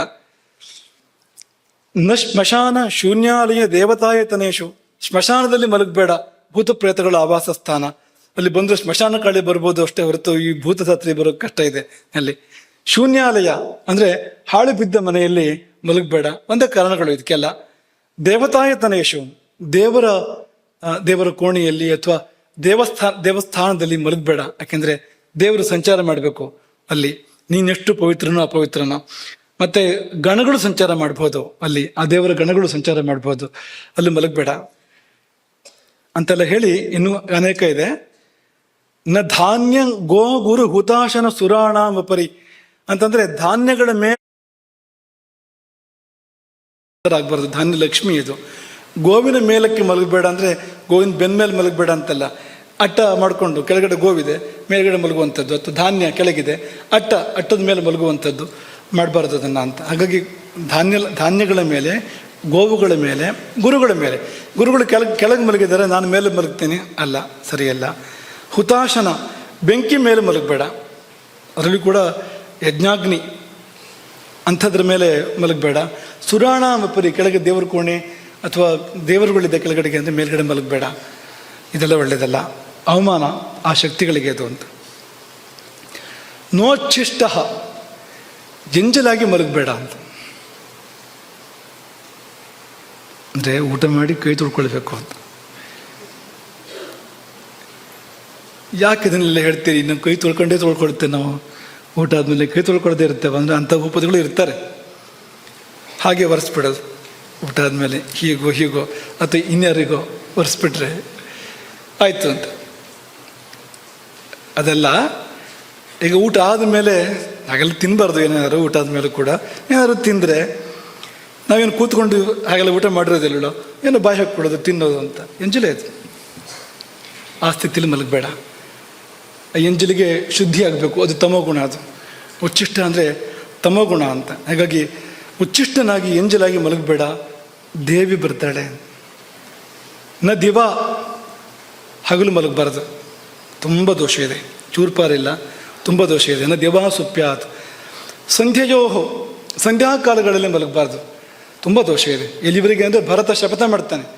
ಕೌಸಲ್ಯ ಶಂಕೆ ಮಾಡಿದಾಗ ಭರತ ಶಪಥ ಮಾಡುವಾಗ ಹೇಳಿದ ಮಾತಿದೆ, ರಾಮ ಕಾಡಿಗೆ ಹೋಗಿದ್ದು ಸಮ್ಮತ ಆದರೆ ಸಂಧ್ಯಾಕಾಲದಲ್ಲಿ ಮಲಗಿದ ದೋಷ ಬರಲಿ ನನಗೆ ಅಂತ. ಅಂದರೆ ಎಷ್ಟು ದೊಡ್ಡ ದೋಷ ಆಗಿರಬೇಕದು. ರಾಮನನ್ನು ಕಾಡಿಗೆ ಕಳುಹಿಸಿದ ದೋಷಕ್ಕೆ ಸಮಾನವಾದ ದೋಷ ಆಗಿರಬೇಕದು ಅಂತ. ಸಂಧ್ಯಾಕಾಲದಲ್ಲಿ ಮಲಗುವಂಥದ್ದು, ಬೆಳಗ್ಗೆ ಸಂಜೆ ಸಂಧ್ಯಾಕಾಲದಲ್ಲಿ ಅಥವಾ ಮಧ್ಯಾಹ್ನ ಸಂಧ್ಯಾಕಾಲದಲ್ಲಿ ಮಲಗುವಂಥದ್ದು ತುಂಬ ದೋಷಪ್ರದ. ನಚ ಭಸ್ಮನಿ, ಬೂದಿಲಿ ಮಲಗಬಾರ್ದು, ಅದು ನಾಯಿಗೆ ಬಿಡಬೇಕು. ಅದಕ್ಕೆ ಅದು ಪೂರ್ತಿ ಅಧಿಕಾರ. ಬೂದಿಲಿ ಮಲಗಿ ಪೂರ್ವ ಜನ್ಮಗಳ ನೆನಪು ಮಾಡ್ಕೊಳ್ತದಂತೆ ನಾಯಿ. ಅದು ನಾನು ಏನೇನಾಗಿದ್ದೆ ಮೊದಲು, ಯಾಕೆ ಹೀಗಾದೆ ಅಂತ. ಇನ್ನು ಮಾತ್ರ ನಾನು ಎಂಜಲಿ ಬಾಯಿ ಹಾಕೋದಿಲ್ಲ, ನಾನು ಗೌರವದಿಂದ ಇರ್ತೇನೆ, ಜಮೀನ್ದಾರಾಗಿದ್ದೆ ಮೊದಲು ಅಂತೆಲ್ಲ ಯೋಚನೆ ಮಾಡ್ತದಂತೆ. ತೊಪ್ಪನ ಶಬ್ದ ಕೇಳಿದರೆ ಎಂಜಲು ಬಾಳಿ ಹಸ್ತಿದ್ದು ಗುಡುಂಬನ ಹಾರಿ ಆಯ್ತಿದ್ದು ಅಂತ ಕೂಡಲೇ ಅಂತ. ಮತ್ತೆ ಯಾವಾಗ ಆ ವಿಷಯ ಎಲ್ಲ ನೆನಪಾಗೋದಂದರೆ ಮತ್ತೆ ಬೂದಿ ಮೇಲೆ ಬಂದು ಮಲಗಿದಾಗ ನೆನಪಾಗ್ತದಂತೆ. ಓ, ನಾನು ಪೂರ್ವ ಜನ್ಮದಲ್ಲಿ ಇದೆಲ್ಲ ಆಗಿದ್ದೆ, ನಾನು ಪಾಪ ಮಾಡಿ ನಾಯಿ ಆದೆ, ಈ ಎಂಜಲೆಲ್ಲ ತಿಂತೇನೆ ನಾನೀಗ, ಇನ್ನು ಮಾತ್ರ ಮಾಡೋದಿಲ್ಲ ಮತ್ತು ಪ್ರಾರಂಭ ಅಂತ, ಯಥಾ ಪ್ರಕಾರ ಅಂತ. ಹೀಗೆ ಮನುಷ್ಯನು ಕೂಡ ದೇಶೇ ನಚ ಅಶುಚವು. ಇವರು ಮತ್ತೆ ಅದನ್ನು ಹೇಳ್ತಾರೆ, ಅಶುಚಿ ಪ್ರದೇಶದಲ್ಲಿ ವಿಶ್ರಾಂತಿಯನ್ನು ನಿದ್ದೆ ಮಾಡಬಾರದು. ನಾರ್ದ್ರೆ ಒದ್ದೆ ಸ್ಥಳದಲ್ಲಿ ವಿಶ್ರಾಂತಿಯನ್ನು ಮಾಡಬಾರ್ದು. ಅದಂತೂ ಗೊತ್ತಾಗುತ್ತೆ ನಮಗೆ ಚೆನ್ನಾಗಿ. ನಚ ಪರ್ವತ ಮಸ್ತಕೆ, ಪರ್ವತದ ನೆತ್ತಿಯಲ್ಲಿ ಮಲಗಬಾರ್ದು. ತುಂಬ ವಿಷಯಗಳಿದೆ, ನಾವು ಅದನ್ನು ಸಂಕ್ಷೇಪ ಮಾಡ್ತಾ ಮುಂದಕ್ಕೆ ಹೋಗ್ತಾ ಇದ್ದೇವೆ. ನ ಸಂಧಿ ವೇಲಾಯಾಮ್ ಶಯೀತ, ಹಾರೀತರು ಹೇಳಿರ್ತಕ್ಕಂಥದ್ದು. ಸಂಧ್ಯಾಕಾಲಗಳಲ್ಲಿ ನಿದ್ದೆ ಮಾಡಬೇಡ ಅಂತ ಅದನ್ನು ಪುನಃ ಹೇಳಿದ್ರು. ಪುನಃ ಹೇಳಲಿಲ್ಲ, ಅವರು ಒಂದೇ ಸತಿ ಹೇಳಿದ್ದು, ಹಿಂದೆ ಹೇಳಿದ್ದು ಬೇರೆ. ನಾಣ್ಯ ಪೂರ್ವೇ, ಇನ್ನೊಬ್ಬರು ಮಲಗಿದ ಹಾಸಿಗೆಯಲ್ಲಿ ಮಲಗಬೇಡ. ಅವ್ರ ಪಾಪ ನಿನಗೆ ಯಾಕೆ? ನಿದ್ದೆ ಅಂದರೆ ತಮಸ್ಸಿನ ಕಾರ್ಯ, ಪಾಪಗಳನ್ನು ಬಿಟ್ಟು ಹೋಗ್ತಾನೆ, ನಿನಗೆ ಯಾಕೆ ಅದು ಅಂತ. ಹಾಗಾಗಿ ನಾಣ್ಯ ಪೂರ್ವ ಅಂದರೆ ಯಾವುದೇ ಕಾರಣಕ್ಕೂ ಇನ್ನೊಬ್ಬರ ಹಾಸಿಗೆಯಲ್ಲಿ ನಾವು ಮಲಗಬಾರ್ದು, ನಮ್ಮ ಒಳ್ಳೆಯದಕ್ಕೆ ಅದು ಅಂತ. ಹಾಸಿಗೆ ಎಷ್ಟೇ ಚೆನ್ನಾಗಿರ್ಬೋದು, ಅದು ಅಲ್ಲಿರೋ ಪಾಪ. ನಾನು ವಂಶಾಸ್ತೀರ್ಣೆ ಈ ಮೊದಲೇ ಹೇಳಿದರು. ನಾಶ್ಮ ಪೀಠೋಪದಾನೆ, ಕಲ್ಲಿನ ಮೇಲೆ ತಲೆ ಇಟ್ಟು ಮಲ್ಕೋಬೇಡ. ನ ತಿರಿಯಗುದಕ್ಕೆ ಪ್ರತ್ಯಕ್ಷರಾಹ, ಇವರು ಕೂಡ ಹೇಳಿದರು. ಈ ಉತ್ತರಕ್ಕೆ ಮತ್ತು ಪಶ್ಚಿಮಕ್ಕೆ ತಲೆ ಮಾಡಿ ಮಲಗಬೇಡ ಅಂತ ತುಂಬ ಜನ ಆಚಾರ್ಯರು ಹೇಳಿಬಿಟ್ಟಿದ್ದಾರೆ, ಒಬ್ಬರಿಬ್ಬರಲ್ಲ, ಅನೇಕರು ಆಚಾರ್ಯರು ಹೇಳಿದ್ದಾರೆ. ಆದರೆ ಇವರೊಂದು ಸೇರಿಸಿದ್ದೇನೆಂದರೆ ಓರಕ್ಕೆ ಅಡ್ಡಡ್ಡ ಮಲಗಬೇಡ ಅಂತ ಒಂದು ಸೇರಿಸ್ತಾರೆ. ಯಾಕೆಂದರೆ ತಲೆಯನ್ನು ರುಜುರೇಖೆಯಲ್ಲಿ ಬರುವಂತೆ ಇಟ್ಟು ನಿದ್ರಿಸಬೇಕು ಹೊರತು ತಲೆ ಹೀಗೆ ಓರೆ ಮಾಡಿಕೊಂಡೆಲ್ಲ ಮಲಗಬಾರ್ದು. ಅನೇಕರು ಹಾಗೆ ಮಾಡ್ತಾರೆ, ಹಾಗೆ ಮಾಡಬಾರ್ದು. ಕತ್ತಿನ ಸ್ಥಾನದಲ್ಲಿ ಬಾಗಿರಬಾರ್ದು, ಮುಖ್ಯವಾಗಿ ಆ ಕತ್ತಿನ ಜಾಗದಲ್ಲಿ ಬಗ್ಗಿರಬಾರ್ದು ತಲೆ ಅಂತ, ನಾವು ಮಲಗಿದಾಗ ಅಂತ. ಬಗ್ಗೋಕ್ಕೂ ಒಂದು ಜಾಗ ಇದೆ, ಕಾಲು ಬಗ್ಗಿಸ್ಬೇಕು, ಒಂದು ಕಾಲನ್ನು ಬಗ್ಗಿಸ್ಬೇಕು, ಒಂದು ಕಾಲು ನೇರವಾಗಿರಬೇಕು, ಒಂದು ಕಾಲನ್ನು ಬಗ್ಗಿಸ್ಬೇಕು. ದೀರ್ಘಕಾಲ ತಲೆ ಬಾಗಿಸಿಟ್ಟು ನಿದ್ದೆ ಮಾಡಿದರೆ ರಕ್ತ ಸಂಚಾರಕ್ಕೆ ತೊಂದರೆ ಆಗ್ಬೋದು, ಶಕ್ತಿ ಸಂಚಾರಕ್ಕೂ ತೊಂದರೆ ಆಗ್ಬೋದು. ಅದರಿಂದಾಗಿ ಕತ್ತು ನೋವು ಬರ್ಬೋದು. ಮತ್ತು ಎಚ್ಚರ ಇದ್ದಾಗಲೂ ಕತ್ತು ಬಾಗಿಸೋ ಅಭ್ಯಾಸ ಬೆಳಿಬೋದು. ನಿದ್ದೆಯಲ್ಲಿ ಎಷ್ಟೆಷ್ಟು ಕತ್ತು ಬಾಗಿಸಿಟ್ಕೊಂಡ್ರೆ ಎಚ್ಚರದಲ್ಲೂ ಅದು ಮುಂದುವರಿಬೋದು. ಆಮೇಲೆ ಹೀಗೆ ಅನೇಕ ಕಾರಣಗಳು. ವಕ್ರವಾಗಿ ಮಲಗಬೇಡ. ವಕ್ರ ಮಾಡಬೇಕಾಗಿರುವಂಥದ್ದು ಕಾಲುಗಳನ್ನು ಮಾತ್ರ, ಅದರಲ್ಲಿ ಒಂದು ಕಾಲನ್ನು ಮಾತ್ರ ಮುಖ್ಯವಾಗಿ ಹೇಳಿರ್ತಕ್ಕಂಥದ್ದು, ಮೇಲಿರುವ ಕಾಲು, ವಾಮಪಾರ್ಶ್ವ ಎಡಮಗ್ಲಾಗಿ ನಾವು ಮಲಗಬೇಕು. ಬಲಗಾಲು ಹೊರ ಇರ್ತದೆ, ಎಡಗಾಲು ಕೆಳಗಿನ ಕಾಲು ನೇರವಾಗಿರ್ತದೆ. ಆ ರೀತಿಯಲ್ಲಿ ಮಲಗೋಕ್ಕಿರುವಂಥದ್ದು. ಯಾಕೆಂದರೆ ಅಷ್ಟು ವಕ್ರತೆ ಯಾರು ಯಾಕೆ ಬೇಕು ಅಂದರೆ ತಮಸ್ಸಿನ ಕಾರ್ಯ ನಿದ್ರೆ. ವಕ್ರತೆಯು ಕೂಡ ತಮಸ್ಸಿನ ಒಂದು ಸ್ವಭಾವ, ಅದು ವಕ್ರತೆ ಎನ್ನುವಂಥದ್ದು. ಹಾಗಾಗಿ ತಮಸ್ಸಿನ ಕುರುಹಾಗಿ ಒಂದು ಕಡೆ ವಕ್ರ ಮಾಡಬೇಕು. ಎಲ್ಲಿ ಅಂದರೆ ಒಂದು ಕಾಲನ್ನು ವಕ್ರ ಮಾಡಲಿಕ್ಕಿರುವಂಥದ್ದು ಅಂತ. ಇವರು ಹಾರಿತರು ನ ನಗ್ನ ನ ಅಶುಚಿ ಅಂತೆಲ್ಲ ಹೇಳಿದರು. ಆಮೇಲೆ ಇನ್ನೊಂದು ನ ಆಸನೆ ಅಂತ, ಕುರ್ಚಿ ಮೇಲೆ ಕೂತ್ಕೊಂಡು ನಿದ್ರೆ ಮಾಡಬೇಡ ಅಂತ. ಅವತ್ತೇ ಇವರು ಊಹೆ ಮಾಡಿದ್ದಾರೆ, ಇಂತಿಂಥ ಭೂಪತಿಗಳು ಹುಟ್ಟುತ್ತಾರೆ ಕಲಿಯುಗದಲ್ಲಿ ಮುಂದಕ್ಕಿಂತ. ಅವತ್ತೇ ನೋಡಿ ಅಲ್ಲಿಂದಲೇ ಹಾರಿತರು ಹೇಳಿದ್ದಾರೆ, ಕುರ್ಚಿ ಮೇಲೆ ಕೂತ್ಕೊಂಡು ನಿದ್ರೆ ಮಾಡೋದಲ್ಲ, ಸರಿಯಾಗಿ ಮಲ್ಕೊಂಡು ನಿದ್ದೆ ಮಾಡು, ಅಡ್ಡಡ್ಡೆ ಮಲ್ಕೋ. ಅದರ ಸ್ವಭಾವ ಅದು. ತಮಸ್ಸು ಅಂದ್ರೆ ಹಾಗೆ ಅದು ಸತ್ವ ಅಂದರೆ ಹೀಗಿರ್ತದೆ, ಸತ್ವಗುಣ ಅಂತ. ಅದು ತಮಸ್ಸು ಅಂದರೆ ಹೀಗಾಗಬೇಕು ಅದು ಅಂತ. ತಲೆ ಕೆಳಗೆ ಬಂದೊರ್ತು ತಮಗುಣದ ಕಾರ್ಯ ಆಗೋದೇ ಇಲ್ಲ ಅಂತ. ಹಾಗಾಗಿ ನಾಸನೆ ಅಂತ, ನೋಚಿಷ್ಟ ಇವರು ಹೇಳ್ತಾರೆ, ಎಂಜಲು ಮಾತ್ರ ಆಗದೇ ಇರುವಂತೆ ನೋಡ್ಕೋ. ನಾವೇನು ಹೇಳಬೇಕು, ಎಲ್ಲ ಎಂಜಲೆ ಇರುವಂಥದ್ದು. ಈಗ ಹರಿತಾರೆ, ಏನು ಮಾಡೋದು ನಾವು? ಮನೆ ಪೂರ್ತಿ ಎಂಜಲೆ ಆಗಿದೆ. ಯಾಕೆಂದರೆ ಗೋಮಯ ಹಾಕದೇ ಇರೋದ್ರಿಂದ, ಊಟ ಆದಮೇಲೆ ಗೋಮಯ ಹಾಕದೇ ಇರೋದ್ರಿಂದ ಎಂಜಲು ಹೋಗಲೇ ಇಲ್ಲ. ಅಲ್ಲೇ ಕೂತು ಎದ್ದು ಮಲಗಿ ಎಲ್ಲ ಮಾಡೋದ್ರಿಂದ ದೇವರು ಕೋಣೆ ಸಹಿತವಾಗಿ ಮನೆ ಇಡೀ ಎಂಜಲಾಗಿದ್ದರಿಂದ ಆ ಪ್ರಶ್ನೆ ಇಲ್ಲ. ಸರ್ವಂ ಉಚ್ಚಿಷ್ಟಮಯಂ. ಎಲ್ಲಿಂದ ಬರಬೇಕು? ಭೂತಧಾತ್ರಿ. ಬಾಗಿಲೂರಿಗೆ ಬರೋದು ಹೋಗೋದು, ಬಾಗಿಲೂರಿಗೆ ಬರೋದು ಹೋಗೋದು ಮಾಡಬೇಕು. ಎಲ್ಲಿವರೆಗೆ ಬರೋಕ್ಕೆ ಸಾಧ್ಯ ಎಲ್ಲಿವರೆಗೆ ಬಂದು ಇವತ್ತಾದರೂ ಗೋಮಯ ಹಾಕಿದಾನ ಅಂತ ನೋಡ್ಕೊಂಡು ಹೋಗಬೇಕು ಅಲ್ಲ, ಅಷ್ಟೇ ಹೊರತು ಜೀವನ ಇಡೀ ಬೇರೆ ದಾರಿಯೇ ಇಲ್ಲ ಅಂತ. ನೋಚ್ಚಿಷ್ಟ ನೋ ಭಗ್ನೆ, ಮುರಿದ ಮಂಚದಲ್ಲಿ ಮಲಗಬೇಡ. ನ ಪ್ರಗೆ, ಬೆಳಗಾದ್ಮೇಲೆ ಮಲಗಬೇಡ, ಪ್ರಾತಃ ಕಾಲದಲ್ಲಿ ಮಲಗಬೇಡ. ನೋಚೈರ್ ನಿಶಾಯಾನ್ ಭಾಷತೆ, ರಾತ್ರಿ ಕೂಗಾಡಬೇಡ, ದೊಡ್ಡ ಸ್ವರದಲ್ಲಿ ಮಾತಾಡಬೇಡ. ರಾತ್ರಿ ನಿನಗೂ ಉಪದ್ರವ, ಬೇರೆಯವ್ರಿಗೂ ಉಪದ್ರವ ಅಂತ. ಭೂತ ಪ್ರೇತಗಳಿಗೆ ಬಿಡಬೇಕು ಅದನ್ನು ಹೊರತು ನಾವು ಮಾಡಬಾರ್ದು. ನಾವು ಮಾಡಿದ್ರೆ ನಾವು ಕೂಡ ಅದೇ ಹೆಸರಿಂದ ಕರ್ಸ್ಕೊಳ್ಳಲ್ಪಡ್ತೇವೆ ಆಮೇಲೆ. ಹಾಗಾಗಿ ನೋಚೈರ್ ನಿಶಾಯಾನ್ ಭಾಷತೆ ಅಂತೆಲ್ಲ ಹೇಳ್ತಾರೆ. ಶಂಕರಲಿಖಿತರು ಇದೇ ಮಾತುಗಳನ್ನೆಲ್ಲ ಹೇಳಿದ್ದಾರೆ. ನಾವು ಶೀರ್ಣ ಖಟ್ವಾಯ, ಮೃದ ಮಂಚ ಅದೆಲ್ಲ ಹೇಳಿದ್ದಾರೆ. ಭೂತ ಯಕ್ಷ ಗ್ರಹಾಯತನೇಶು ನ, ಭೂತಾಲಯ, ಯಕ್ಷಾಲಯ ಮತ್ತು ಗ್ರಹಗಳು ಇರ್ತಕ್ಕಂಥ, ಗ್ರಹಗಳು ಅಂದರೆ ಹಿಡಿದುಕೊಳ್ಳುವ ಸ್ವಭಾವದವು ಅಂತ. ಗ್ರಹ ಅಂದರೆ ನವಗ್ರಹ ಅಲ್ಲ, ಇದು ಬಂದು ಮನುಷ್ಯನನ್ನು ಹಿಡಿದುಕೊಳ್ಳುವ ಸ್ವಭಾವದ ಶಕ್ತಿಗಳು ಅಂತ. ಅವುಗಳ ನೆಲೆ ಇರುವ ಸ್ಥಳದಲ್ಲಿ ಹೋಗಿ ಮಲಗಬಾರ್ದು. ನ ಸ್ಮಶಾನ ವೃಕ್ಷ ಛಾಯಾಸು, ಸ್ಮಶಾನ ವೃಕ್ಷದ ನೆರಳಲ್ಲಿ ಹೋಗಿ ಮಲಗಬೇಡ. ಮೇಲೆ ಆಕಾಶ ಇಲ್ಲ, ಮರದ ಕೊಂಬೆಗಳು ಬಂದಿದೆ ಅಂತ ಆದರೂ ಕೂಡ ಸ್ಮಶಾನ ವೃಕ್ಷವಾದರೆ ಮಲಗಬೇಡ ಅಂಥೇಳಿ. ನ ಪರ್ವಣಿ, ಅಮಾವಾಸ್ಯೆ ಮತ್ತು ಪಾಡ್ಯ ಸೇರುವಲ್ಲಿ, ಹುಣ್ಣಿಮೆ ಮತ್ತು ಪಾಡ್ಯ ಸೇರುವಲ್ಲಿ, ಆ ಸಂಧಿಯಲ್ಲಿ ಮಲಗಬೇಡ ಅಂತ ಒಂದು ವಿಶೇಷ ನಿಯಮವನ್ನು ಹೇಳ್ತಾರೆ. ನ ರಭಸೋತ್ಸವೇವ ಅಂತಂದರೆ ಸಂಭ್ರಮದ ಉತ್ಸವಗಳು, ಪುತ್ರೋತ್ಸವ ಆಯಿತು ಅಂತ ಅಂದ್ಕೊಳ್ಳಿ, ಮಲಗಬೇಕು ಅಂತಿಲ್ಲ ಅಂತ, ಆಚರಣೆ ಮಾಡೋದನ್ನು ಅಂತ. ಎಲ್ಲೆಲ್ಲ ಕಡೆ ಅನ್ವಯ ಮಾಡಿಬಿಟ್ಟಿದನ, ಅವ್ರು ಹೇಳಿದ್ದಕ್ಕೆ ಮಾತ್ರ ಅನ್ವಯ ಮಾಡಬೇಕು. ಹರ್ಷೋತ್ಪಾದಕ ಪುತ್ರಜನ್ಮಾದ್ಯೋತ್ಸವೇ ಅಂತ ಹೇಳಿದ್ದಾರೆ ಇವರು ಅಂತ. ಅಂತಹ ಕಡೆಗೆ ವಿನಾಯಿತಿ ಅಂತ. ಆಮೇಲೆ ಶುಕ್ರರು ವಶನಾಹ, ನಾವೆಲ್ಲ ಮಾಡ್ತಾರೆ ಒಂದು ಪದ್ಧತಿಯನ್ನು ಅವರು ತಪ್ಪು ಅಂತ ಹೇಳಿಬಿಟ್ರು, ಒಂದು ಅಭ್ಯಾಸವನ್ನು. ಏನು ಹೇಳಿದರು ಅಂದರೆ, ನ ತೈಲೇನಾಭ್ಯಕ್ತ ಶಿರಾ ಸ್ವಪೇತ್, ತಲೆಗೆ ಎಣ್ಣೆ ಹಾಕ್ಕೊಂಡು ಮಲಗಬಾರ್ದು. ನಮ್ಮಲ್ಲಿ ತಲೆಗೆ ಎಣ್ಣೆ ಹಾಕ್ಕೊಂಡೇ ಮಲಗಬೇಕು ಅನ್ನೋಂಥ ವ್ಯವಸ್ಥೆಗಳಿದೆ. ಆದರೆ ಆರೋಗ್ಯಶಾಸ್ತ್ರವೂ ಕೂಡ ನಿಷೇಧ ಮಾಡಿದೆ ಅದನ್ನು. ಆಯುರ್ವೇದವೂ ಕೂಡ ರಾತ್ರಿ ಮಲಗುವಾಗ ತಲೆಗೆ ಎಣ್ಣೆ ಹಾಕೋದನ್ನು ಹೇಳೋದಿಲ್ಲ, ಆಯುರ್ವೇದವೂ ಕೂಡ. ಹಾಗೆ ಇದಂತೂ ಧರ್ಮಶಾಸ್ತ್ರ ಅಂತೂ ಪ್ರಕಟವಾಗಿ ನಿಷೇಧ ಮಾಡಿದೆ. ಯಾಕೆಂದರೆ ಅದು ಒಂದು ಮೈಲಿಗೆ, ಅದು ಅಂತ. ಎಣ್ಣೆ ಅನ್ನೋದು ಒಂದು ಮೈಲಿಗೆ ಅಂತ. ಈಗ ಅಭ್ಯಂಗ ಅಂದರೆ ಎಣ್ಣೆ ಹಚ್ಕೊಂಡಿದ್ದ ಸ್ಥಿತಿ ಇದೆಯಲ್ಲ, ಅದು ಮೈಲಿಗೆ. ಅದು ಸ್ನಾನ ಮಾಡಿದ ನಂತರದ ಸ್ಥಿತಿ ಅದು ಶುದ್ಧ. ಅದು ಅಭ್ಯಕ್ತಮಿವ ಸ್ನಾತಃ ಅಂತ. ಸ್ನಾನ ಆದವನು ಎಣ್ಣೆ ಹಚ್ಕೊಂಡವನು ನೋಡಿದರೆ ಮತ್ತೆ ಸ್ನಾನ ಮಾಡ್ಕೊಂಡ್ಬರ್ಬೇಕು ಅನ್ನೋತಾರೆ. ಅಂದರೆ ಅದೊಂದು ರೀತಿ ದೋಷ ಅದು ಅಂತ. ದೋಷ ಅಂದರೆ ಆ ಸ್ಥಿತಿಯಲ್ಲಿ ಅಂತ. ಆಮೇಲೆ ಶುದ್ಧ ಆದಮೇಲೆ ತುಂಬ ಒಳ್ಳೆಯದದು, ಅದು ಮಾಡಬಾರ್ದು ಅಂತಲ್ಲ, ಅದು ಆ ಸಮಯದಲ್ಲಿ ಅದು ಶುದ್ಧಿ ಆಗೋದಕ್ಕೇನು ಇದೆ ಅಂತ. ಮುಂದಕ್ಕೆ ನೀರು ಬೀಳಬೇಕು, ಎಣ್ಣೆ ಹೋಗಬೇಕು ಅಂತ. ಎಣ್ಣೆಯಾಗಿ ಉಳಿಬಾರ್ದು ಅಂತ. ಪಸೆ ಇರೋ ವಿಷಯ ಬೇರೆ, ಪಸೆ ಉಳಿಬೇಕಾಗುತ್ತದೆ, ಎಣ್ಣೆ ಪಸೆ ಇರಬೇಕು, ಎಣ್ಣೆನೇ ಇರಬಾರ್ದು ಅಂತ ಮೈ ಮೇಲೆ ಅಂತ. ಹಾಗಾಗಿ ಎಣ್ಣೆ ಹಚ್ಕೊಂಡು ಮಲ್ಕೊಂಡ್ರೆ ಅವನು ಅಶುದ್ಧನಾಗಿರ್ತಾನೆ. ಆ ಸಮಯದಲ್ಲಿ ಅಶುಭ ಶಕ್ತಿಗಳಿಗೆ ಪ್ರವೇಶ ಮಾಡೋದಕ್ಕೊಂದು ಅವಕಾಶ, ದುರ್ದೇವತೆಗಳಿಗೆ ಪ್ರವೇಶ ಮಾಡೋದಕ್ಕೆ ಅವಕಾಶ. ಯಾಕೆಂದರೆ ನಾವು ಮಲ್ಕೊಂಡು ನಿದ್ದೆ ಮಾಡಿದಾಗ ನಾವು ಎಚ್ಚರ ಇರೋದಿಲ್ಲ ಅಂತ. ಏನು ಮಹಾ ಗುಟ್ಟು ಹೇಳಿದ್ರೆ ನೀವು. ಮಲ್ಕೊಂಡಿರುವಾಗ ನಮ್ಮ ಎಚ್ಚರ ಇರೋದಿಲ್ಲ ಅಂದರೆ ಏನು ಅಂದರೆ ಆ ಕಾವಲಿದೆಯಲ್ಲ ಅದು ಇರೋದಿಲ್ಲ ಅಂತ. ಹಾಗಾಗಿ ಶಕ್ತಿಗಳು ಪ್ರವೇಶ ಮಾಡೋದಕ್ಕೆ ಆ ಸಮಯವನ್ನು ಕಾಯ್ತವೆ. ಈಗ ಸತ್ತ ಮನೆಯಲ್ಲಿ ಯಾರು ನಿದ್ದೆ ಮಾಡಬಾರ್ದು ಅಂತ ಲೆಕ್ಕ. ಶವ ಇರುವ ಮನೆಯಲ್ಲಿ ನಿದ್ದೆ ಮಾಡಬಾರ್ದು ಅಂತ. ಯಾಕೆಂದರೆ ಹೋದ ಅಪ್ರೇತ ಇದೆಯಲ್ಲ ಗತಿಸಿದ್ದು ಬಂದು ಸೇರ್ಕೊಳ್ಬೋದು ಅಂತ. ಶರೀರವನ್ನು ಅರಸ್ತಾ ಇರ್ಬೋದು, ಅದಕ್ಕೊಂದು ಶರೀರ ಬೇಕು, ಅದಕ್ಕೆ ಬಂದು ಸೇರ್ಕೊಳ್ಬೋದು. ಹೀಗಾಗಿ ಮಲಗಿದ ಸ್ಥಿತಿ ಇದೆಯಲ್ಲ, ಯಾವುದಾದ್ರೂ ದುರ್ದೇವತೆಗಳು ದುಷ್ಟಶಕ್ತಿಗಳು ಪ್ರವೇಶ ಮಾಡೋದಾದರೆ ತಮಗುಣದ ಸಂದರ್ಭ ಬೇರೆ, ಅದರ ಆಳ್ವಿಕೆ ಬೇರೆ ನಡೀತಾ ಇದೆ. ಒಳ್ಳೆ ಕಾಲ ಅವು ಕೂಡ ತಮಗುಣ ಸ್ವಭಾವದವು, ರಜೋಗುಣ ತಮಗುಣದ ಸ್ವಭಾವದವು.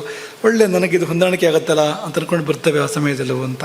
ಹಾಗಾಗಿ ನ ತೈಲೇನಾಭ್ಯಕ್ತ ಶಿರಾಹ ಸ್ವಪೇತ್, ಎಣ್ಣೆ ಹಚ್ಕೊಂಡು ತಲೆಗೆ ಮಾತ್ರ ಆದರೂ ಕೂಡ, ತಲೆಗಂತೂ ಮೈಗೆ ಹಚ್ಚಿದ್ರೂ ಮೈಲಿಗೆನೆ, ತಲೆಗೆ ಹಚ್ಚಿದ್ರೆ ಜಾಸ್ತಿ ಮೇಲ್ಗೆ ಇದು, ಇನ್ನೂ ಜಾಸ್ತಿ ಮೇಲ್ಗೆ, ಆ ಸ್ಥಿತಿಯಲ್ಲಿ ಮಲಗಬೇಡ ಅಂತ ಹೇಳಿದ್ವಿ. ತಿದ್ದುಪಡಿ ಮಾಡ್ಕೊಳ್ಳಿ, ಏನು ಬೇಜಾರು ಮಾಡ್ಕೋಬೇಡಿ. ಹಗಲೊತ್ತಿಗೆ ಸ್ನಾನಕ್ಕಿಂತ ಮುಂಚೆ ಎಣ್ಣೆ ಹಾಕ್ಕೊಂಡು ಆಮೇಲೆ ಸ್ನಾನ ಮಾಡಿದ್ರಂತೆ ಏನು ತೊಂದರೆ ಇಲ್ಲ. ಮಲ್ಕೊಳ್ಳೋ ಹೊತ್ತಿಗೆ ನೀವು ತಲೆಗೂ ಎಣ್ಣೆ ಹಾಕ್ಕೊಂಡು ಹಾಸಿಗೆನೂ ಎಣ್ಣೆ ಮಾಡಿ ಇದೆಲ್ಲ ಮಾಡಬೇಕಾಗಿಲ್ಲ. ಇನ್ನು ಅವಧಿ ಎಷ್ಟು ಕಾಲ ಮಲಗಬೇಕು ಅಂತಂದರೆ, ಆ ನಿದ್ದೆ ಅಂದರೆ ತಾಯಿ ಅಂತ ಗೊತ್ತಾಗೋದಿಲ್ಲೇ ಅಂತ. ಚಿಕ್ಕ ಶಿಶುಗಳು ಆಗ್ತಾನೆ ಹುಟ್ಟಿದವು, ಅವಕ್ಕೆ ದಿನೀಡೀ ನಿದ್ದೆ ಅಂತ. ಹೇಳೋ ಅಂತ ಬೆಳಗ್ಗೆ ಎಬ್ಸೋ ಹಾಗಿಲ್ಲ ಅದನ್ನು ಅಂತ. ಎಷ್ಟು ಗಂಟೆ ಆಯಿತು ಅಂತ ಕೇಳ್ತೀರಾ ಹಸುಗೂಸಿಗೆ? ಅದು ಎಲ್ಲರೂ ಒಂದ್ಸರಿ ಕಣ್ಣು ಬಿಡ್ತದೆ ಹೊರತು ಮತ್ತೆಲ್ಲ ನಿದ್ದೆ ಮಾಡ್ತಾನೆ ಇರೋದು ಅಂತ. ಹಾಗೆ ಇರಬೇಕು ಅದು ಅಂತ. ಭೂತಧಾತ್ರಿ ಅಂತ. ಆ ತಾಯಿಯಿಂದ ಜನ್ಮ ಕೊಟ್ಟ ತಾಯಿಯ ಬಸರಿಂದ ಹೊರಗೆ ಬಂದ ಮೇಲೆ ಈ ತಾಯಿ ಮಡಿಲಿಗೆ ಹೋಗೋದು ಸೀದಾ. ಅದು ಯಾವ ತಾಯಿ ಮಡಿಲಿಗೆ ಅಂದರೆ ಭೂತಧಾತ್ರಿಗೆ ಮಡಿಲಿಗೆ ಹೋಗುವಂಥದ್ದು ಅಂತ. ಹಾಗಾಗಿ ಸದಾ ನಿದ್ದೆಯಲ್ಲಿರ್ತದೆ ಮಗು ಅಂತ. ಅಲ್ಲಿಂದ ಆರಂಭ ನಮ್ಮ ಜೀವನ ಅಂತ. ಸ್ವಲ್ಪ ಬೆಳೆದ ಮೇಲೆ ಒಂದು 10-11 ಗಂಟೆ ನಿದ್ದೆ ಬೇಕು ಆದರೂ ಕೂಡ ಅಂತ. ಸಣ್ಣ ಮಕ್ಕಳಿಗೆ ನಿದ್ದೆ ಜಾಸ್ತಿ ಬೇಕು. ಮತ್ತೂ ಸ್ವಲ್ಪ ದೊಡ್ಡವರಾದಮೇಲೆ ಒಂದು 8-9 ವರ್ಷ ಅಂದರೆ 8-9 ಗಂಟೆ ಅಂತ. ಈಗೆಲ್ಲ ದೊಡ್ಡವರಿಗೆ ಆ ಗಂಟೆನ ಹೇಳ್ತಾರೆ ಆಧುನಿಕ ಪದ್ಧತಿಗಳಲ್ಲಿ. ಆದರೆ ಯುವಕನಾದ ಮೇಲೆ, 16 ವರ್ಷ ದಾಟಿದ ಮೇಲೆ, ಯುವಕನಾದ ಮೇಲೆ ಮಲಗಬೇಕಾದ ಸಮಯ ಎಷ್ಟು ಅಂದರೆ 2 ಯಾಮಗಳು ಅಂತ ಮುಖ್ಯವಾಗಿ ಹೇಳುವಂಥದ್ದು. 2 ಯಾಮಗಳ ಕಾಲ ನಿದ್ದೆಯನ್ನು ಹೇಳಿದೆ ಅಷ್ಟು ಅಂತ. 6-8 ಗಂಟೆ ಅಂತ ಹೇಳ್ತಾರೆ. ಅದು ಒಂದೊಂದು ಪ್ರಕೃತಿಗೆ ಒಂಚೂರು ಬೇರೆ ಇರ್ಬೋದು. ಸಾಧಾರಣವಾಗಿ 2 ಯಾಮ ಮುಖ್ಯವಾಗಿ ಹೇಳುವಂಥದ್ದು. 2 ಯಾಮ ಸ್ವಲ್ಪ ಹೆಚ್ಚು ಬೇಕಾಗಬಹುದು ಕೆಲವರಿಗೆ. ಅದನ್ನು ನೋಡಿಕೊಂಡು ಅದನ್ನು ಆಯಾ ದೇಹ ಪ್ರಕೃತಿಗೆ ತಕ್ಕಂತೆ ಮಾಡಬೇಕು. ನಿದ್ದೆ ಅನ್ನೋದು ಸಾರ್ವತ್ರಿಕ ನಿಯಮ ಅಲ್ಲ, ಎಲ್ಲರಿಗೂ ಒಂದೇ ಸಮಯ ಅಲ್ಲ. ಈಗಾಗಲೇ ನಾವು ಹೇಳಿದಾಗೆ ಹಸುಗೂಸುಗಳಿಗೆ ಬೇರೆ, ಶಿಶುಗಳಿಗೆ ಸ್ವಲ್ಪ ಬೆಳೆದ ಶಿಶುಗಳಿಗೆ ಬೇರೆ, ದೊಡ್ಡವರಿಗೆ ಬೇರೆ ಅಂತೆಲ್ಲ ಹೇಳಿದ್ವಲ್ಲ. ವ್ಯಕ್ತಿಗೂ ಸ್ವಲ್ಪ ಬೇರೆ ಆಗ್ಬೋದು, ನೋಡ್ಕೋಬೇಕಾಗುತ್ತೆ ಅದನ್ನು. 2 ಯಾಮಗಳು ತುಸು ಮಿಗಬಹುದು ಸಂದರ್ಭವನ್ನು ಹೊಂದಿಕೊಂಡು ಅಂತ. ಇಲ್ಲಿ ಏನು ಗೊತ್ತಾಗುತ್ತೆ ನಮಗೆ ಅಂದರೆ, ಈ ಎಳೆ ನಾವು ಕೂಡ ಹಾಗೆ ಅಲ್ವಾ, ಮನುಷ್ಯ ಶಿಶುಗಳು ಅಥವಾ ಯಾವುದೇ ಈ ಕರುಗಳ ಮತ್ತೊಂದು ಪ್ರಾಣಿಗಳ ಮರಿಗಳು ಯಾವ್ದು ಬೇಕಾದ್ರೂ ಇರ್ಬೋದು, ಬೆಳೆದಂತೆ ತಾಯಿಯ ಅವಲಂಬನೆ ಕಡಿಮೆ ಆಗ್ತದೆ ಅಲ್ವಾ? ಬೆಳೆದ ಹಾಗೆ ತಾಯಿಯ ಅವಲಂಬನೆ ಕಡಿಮೆ ಆಗ್ತದೆ. ತಾಯಿ ಯಾಕೆ ಅಂದರೆ, ಈ ಭೂತಧಾತ್ರಿ ನಾವು ಬೆಳೆದಂತೆ ನಿದ್ದೆ ಅಗತ್ಯ ಕಡಿಮೆ ಆಗ್ತಾ ಬರ್ತದಲ್ಲ ನಮಗದು, ಅದನ್ನು ತೋರಿಸ್ತದೆ ಅಂತ. ಇನ್ನೊಂದು ತಾಯಿ ಅದು ಧಾತ್ರಿ ಅನ್ನೋದನ್ನು ಅದು ತೋರಿಸ್ತದೆ ಅಂತ. ಈಗ ನೀವು ಕೇಳ್ತೀರಿ ಸಿಟ್ಟು ಮಾಡ್ಕೊಂಡು, ನಿಮಗೆ ಯಾರು ಹೇಳಿದ್ರು 2 ಯಾಮ ನಿದ್ದೆ ಅಂತ? ನಿಮಗೆ ಯಾರು ಹೇಳಿದ್ರು? 2 ಯಾಮ ಅಂದರೆ ಭಾರಿ ಕಡಿಮೆ ಆಯಿತು ಅಂತಂದರೆ, ಅದನ್ನು ದೊಡ್ಡವರೇ ಹೇಳಿದ್ದಾರೆ. ಅದನ್ನು ಮಧ್ಯಮವು ಯಾಮವು ಶಯಾನೋ ನಾಭಸೀದತಿ. ಮಧ್ಯಮವು ಯಾಮವು, ಮಧ್ಯಮ ಯಾಮಗಳಲ್ಲಿ ಅದು 2. ಮಧ್ಯಮವು ಯಾಮವು ದ್ವಿವಚನ, ಅದು 2 ಯಾಮಗಳು. ಶಯಾನಃ ನಾಮಸೇದತಿ ಎಂದು ನಾಶವಾಗೋದಿಲ್ಲ.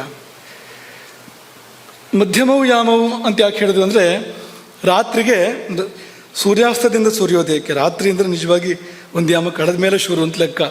ಹಾಗೆ ನೋಡಿದರೆ ನಿಶೀಥ ಕಾಲ ಅಂತ ಹೇಳುವಂಥದ್ದು ಒಂದು ಯಾಮ ಕಳೆದ ಮೇಲೆ. ಅದರ ಅಸ್ತದಿಂದ ಉದಯಕ್ಕೆ ತಗೊಂಡ್ರೆ ಅದನ್ನು 4 ಪಾಲು ಮಾಡಬೇಕು ನಾವು. 4 ಯಾಮಗಳು, ಅದು 4 ಪಾಲು ಮಾಡಿದಾಗ ಮೊದಲನೇ ಯಾಮ ಬಿಡಬೇಕು, ಕೊನೆಯ ಯಾಮ ಬಿಡಬೇಕು. ಮಧ್ಯದ 2 ಯಾಮಗಳು ಅಂತ. ಮೊದಲನೇ ಯಾಮ ಬಿಡಬೇಕು, ಯಾಕೆಂದರೆ ಮೊದಲನೇ ಯಾಮದ ಆರಂಭ ಅದು ಸಂಧ್ಯಾಕಾಲ ಆಗಿರ್ತದೆ. ಈಗ ಸಂಧ್ಯಾನುಷ್ಠಾನಗಳನ್ನು ಮಾಡಬೇಕು, ಭಗವಂತನಿಗೆ ಅಭಿಮುಖ ಆಗಬೇಕು, ಧ್ಯಾನ ಮಾಡಬೇಕು ಆ ಸಮಯದಲ್ಲಿ. ಆಮೇಲೆ ಆಹಾರದ ಕಾಲ ಬಂತು. ಆಹಾರ ಆದಮೇಲೆ ಇಷ್ಟು ಸಮಯ ಬಿಡಬೇಕು ಅಂತಿದೆ. ಸೀದ ತಟ್ಟೆಯಿಂದ ಹಾಸಿಗೆಗೆ ಅಂತಲ್ಲ, ಅದು ಮಧ್ಯದಲ್ಲಿ ಸ್ವಲ್ಪ ಕಾಲ ಬಿಡಬೇಕು ಅಂತ, ಊಟದ ಬಾಳೆಯಲ್ಲಿ ಇನ್ನು ನೇರವಾಗಿ ಹಾಸಿಗೆಗೆ ಹೋಗೋ ಹಾಗಿಲ್ಲ ಅಂತ.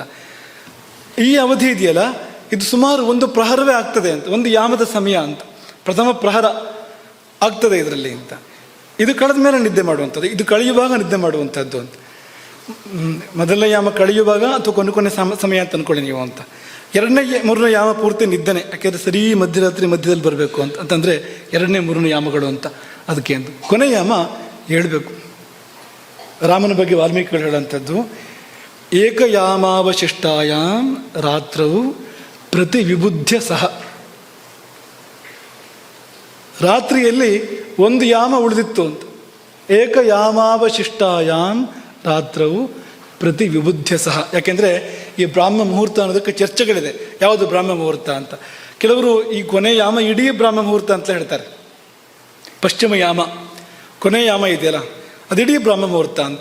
ಇನ್ನು ಕೆಲವರು ರಾತ್ರಿಯ 14ನೇ ಭಾಗ, 15 ಭಾಗಗಳನ್ನು ಮಾಡಿದರೆ 14ನೇ ಮುಹೂರ್ತ ಅಂತ ಕರೀತಾರೆ ಅದನ್ನು 14ನೇ ಮುಹೂರ್ತ ಬ್ರಾಹ್ಮ ಮುಹೂರ್ತ ಅಂತಲೂ ಕೂಡ ಹೇಳ್ತಾರೆ.